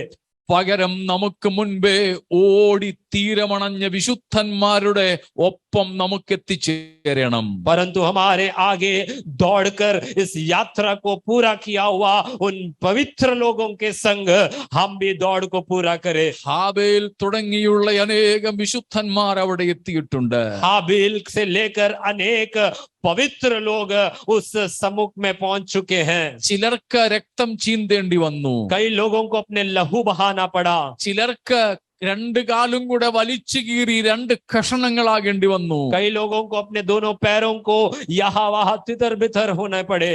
അനേകർക്ക് ശിരച്ഛേദം ചെയ്യപ്പെടേണ്ടി വന്നു. कई लोगों को अपने सिर खोना पड़ा. പക്ഷേ അവരൊക്കെ കർത്താവിനോടുകൂടെ അങ്ങ് മറുകരയിലെത്തിയിട്ടുണ്ട്. परंतु उनमें से अनेक लोग परमेश्वर के सम्मुख में आमीन उस अंतिम शोर तक पहुंच चुके हैं. എന്നാൽ പണ്ടെന്നത്തെക്കാളും അധികം പേർ ഇക്കാലത്ത് ഈ വഴിയിൽ വീഴുന്നുണ്ട്. നാം സൂക്ഷ്മതയോടെ നമ്മുടെ ചുവടുകൾ വയ്ക്കുക. परंतु उनमें से भी ज्यादा आमीन पहले से भी ज्यादा लोग इस यात्रा में भटक रहे हैं. इसलिए ध्यान के साथ ये यात्रा में बढ़े. എങ്കിലും നാം ഭയപ്പെടേണ്ട. इसके बावजूद हम डरे ना. യൂദാ നമ്മോട് പറയുന്നു, यहूदा में कहता है സ്തോത്രം, ദൂതന്മാര് തുടങ്ങി അനേകർ വീണവരുടെ ചരിത്രം യൂദ ആദ്യം പറഞ്ഞു വെച്ചു. और स्वर्गदूतों से लेकर अनेक लोग जो गिर चुके हैं उनका इतिहास को वो बताता है. ഏറ്റവും ഒടുവിൽ പക്ഷേ നമ്മെ ധൈര്യപ്പെടുത്തുന്ന വചനമാണ് യൂദ പറഞ്ഞത്. परंतु अंत के समय में हमें धीरज दिलाने वाले वचनों को यहूदा कहता है. വീഴാതെ വണ്ണം നമ്മെ സൂക്ഷിച്ച് തന്റെ മഹിമാസന്നിധിയിൽ കളങ്കമില്ലാത്തവരായി ആനന്ദത്തോടെ നിർത്തുവാൻ ശക്തിയുള്ള ഒരു ദൈവം. हमें गिरे बिना हमें संभालने वाला और अनंतता तक हमें ले चलने वाला, आनंद का उस शोर तक हमें पहुंचाने वाला हमारा परमेश्वर. നമുക്ക് നമ്മിൽ തന്നെ ശക്തിയില്ലെങ്കിലും നമ്മെ വീഴാതെ സൂക്ഷിക്കുന്ന ഒരുവൻ നമ്മുടെ കരത്തിൽ പിടിച്ചിട്ടുണ്ട് കേട്ടോ. हमारे पास बल नहीं है लेकिन हमें गिरे बगैर हमें संभालने के लिए प्रभु हमारे संग है. ടി കെ സാമുവൽ സാറ് പാടിയതുപോലെ കരുത്തനാം അവൻ കരത്തിനാൽ പിടിച്ചിരിക്കയാൽ ഒരുത്തനും പിടിച്ചു വേർപെടുത്തുവാൻ കഴിഞ്ഞിട. വിരുദ്ധമായി വരുന്നതൊന്നും ഏതുമേ ഭയന്നിട. और एक गायक ने इस प्रकार गाया कि जिस परमेश्वर जो बलवान है उसने हमारे हाथों को पकड़ा है और हमें उसने थामे हुए हैं, इसलिए हमें किसी बात की व्याकुलता नहीं. ഉണർവ് സംഭവിക്കട്ടെ, നമുക്കും അതിനു വേണ്ടി പ്രാർത്ഥിക്കാം. बेदारी आने दो, हम भी प्रार्थना करेंगे. പക്ഷെ തിരുവെഴുത്ത് നമ്മെ ഓർമ്മപ്പെടുത്തുന്നത് ഉണർവിനേക്കാൾ ഒരു വിശ്വാസ त्यागത്തിനാണ് സാധ്യത. और प्रभु का वचन हमें याद दिलाता है कि बेदारी से भी ज्यादा लोग अपने विश्वास को अंत के समय छोड़ देंगे. എന്നാൽ നമുക്ക് അവസാനം വരെയും കർത്താവിൽ ആശ്രയിച്ച് വിശ്വസിച്ച് ഉറച്ചു നിൽക്കാം. परंतु हम अंत तक प्रभु में भरोसा करते हुए हमारे विश्वास में हम स्थिर रहेंगे. നമുക്ക് കർത്താവിനോട് പറയാം, തനിച്ച് നടക്കാൻ ത്രാണിയില്ലാത്തൊരു പ്രാണിയാണ് ഞാൻ. प्रभु से हम कहेंगे, प्रभु अकेले चलने के लिए मेरे पास बल नहीं है, ऐसा एक प्राणी में हूँ. കർത്താവേ എന്നെ സഹായിക്കണമേ. प्रभु मुझे सहायता करे. നമ്മെ സഹായിപ്പാൻ ദൈവം തന്റെ ആത്മാവിനെ അയച്ചിട്ടുണ്ട്. प्रभु हमें अपने सहायता पहुंचाने के लिए अपनी आत्मा को भेजा है. ഈ പ്രത്യാശ നമുക്ക് തന്നിരിക്കുന്നത് നമ്മെ നിലനിർത്തുന്നതിന് വേണ്ടിയാണ്. ये आशा हमें प्रभु ने इसलिए दिया है कि हम स्थिर रहे. നമുക്കിവിടെ സഹിക്കാം, കർത്താവിനൊപ്പം വാഴാം. हम यहाँ पर सहेंगे और प्रभु के साथ राज्य करेंगे. നമ്മുടെ കർത്താവ് വരുന്നു. हमारा प्रभु आने वाला है. മാറാനാഥ. मारानाथा. നമ്മുടെ കർത്താവ് വരുന്നു. हमारा प्रभु आने वाला है. അവന്റെ വാഗ്ദത്തം അവൻ നിവർത്തിക്കും. उसके वायदों को वो पूरा करेगा അതിനവൻ ഇനിയും ദൈർഘ്യം വെക്കുകയില്ല. और इसलिए वो देर नहीं करेगा. അത് ഇന്ന് രാത്രിയാകട്ടെ, നാളെ പകലാകട്ടെ, നമ്മുടെ ഏക പ്രത്യാശ നമ്മുടെ കർത്താവിനോട് കൂടെ വാഴുന്നതാകട്ടെ. आज रात होने दो या कल दिन के समय होने दो, हमारा एक ही आशा रहे कि हम प्रभु के साथ रहेंगे. നമ്മുടെ ജീവിതത്തെ സമർപ്പിക്കാം. ഈ വചനങ്ങളാൽ ദൈവം നമ്മെ അനുഗ്രഹിക്കുമാറാകട്ടെ. हमारे जीवन को समर्पण करेंगे. इन वचनों के द्वारा प्रभु हमें अनुग्रह दे. ബാക്കി കർത്താവിന്റെ വരവ് താമസിച്ചാൽ നാളെ ചിന്തിക്കാം. സംശയങ്ങൾ ഉണ്ടെങ്കിലും നിങ്ങൾക്ക് ചോദിക്കാം. और बाकी प्रभु की आगमन में देरी है तो कल विचार करेंगे, सीखेंगे. यदि कोई सवाल है तो आप पूछ सकते हैं. ആമേൻ. आमीन.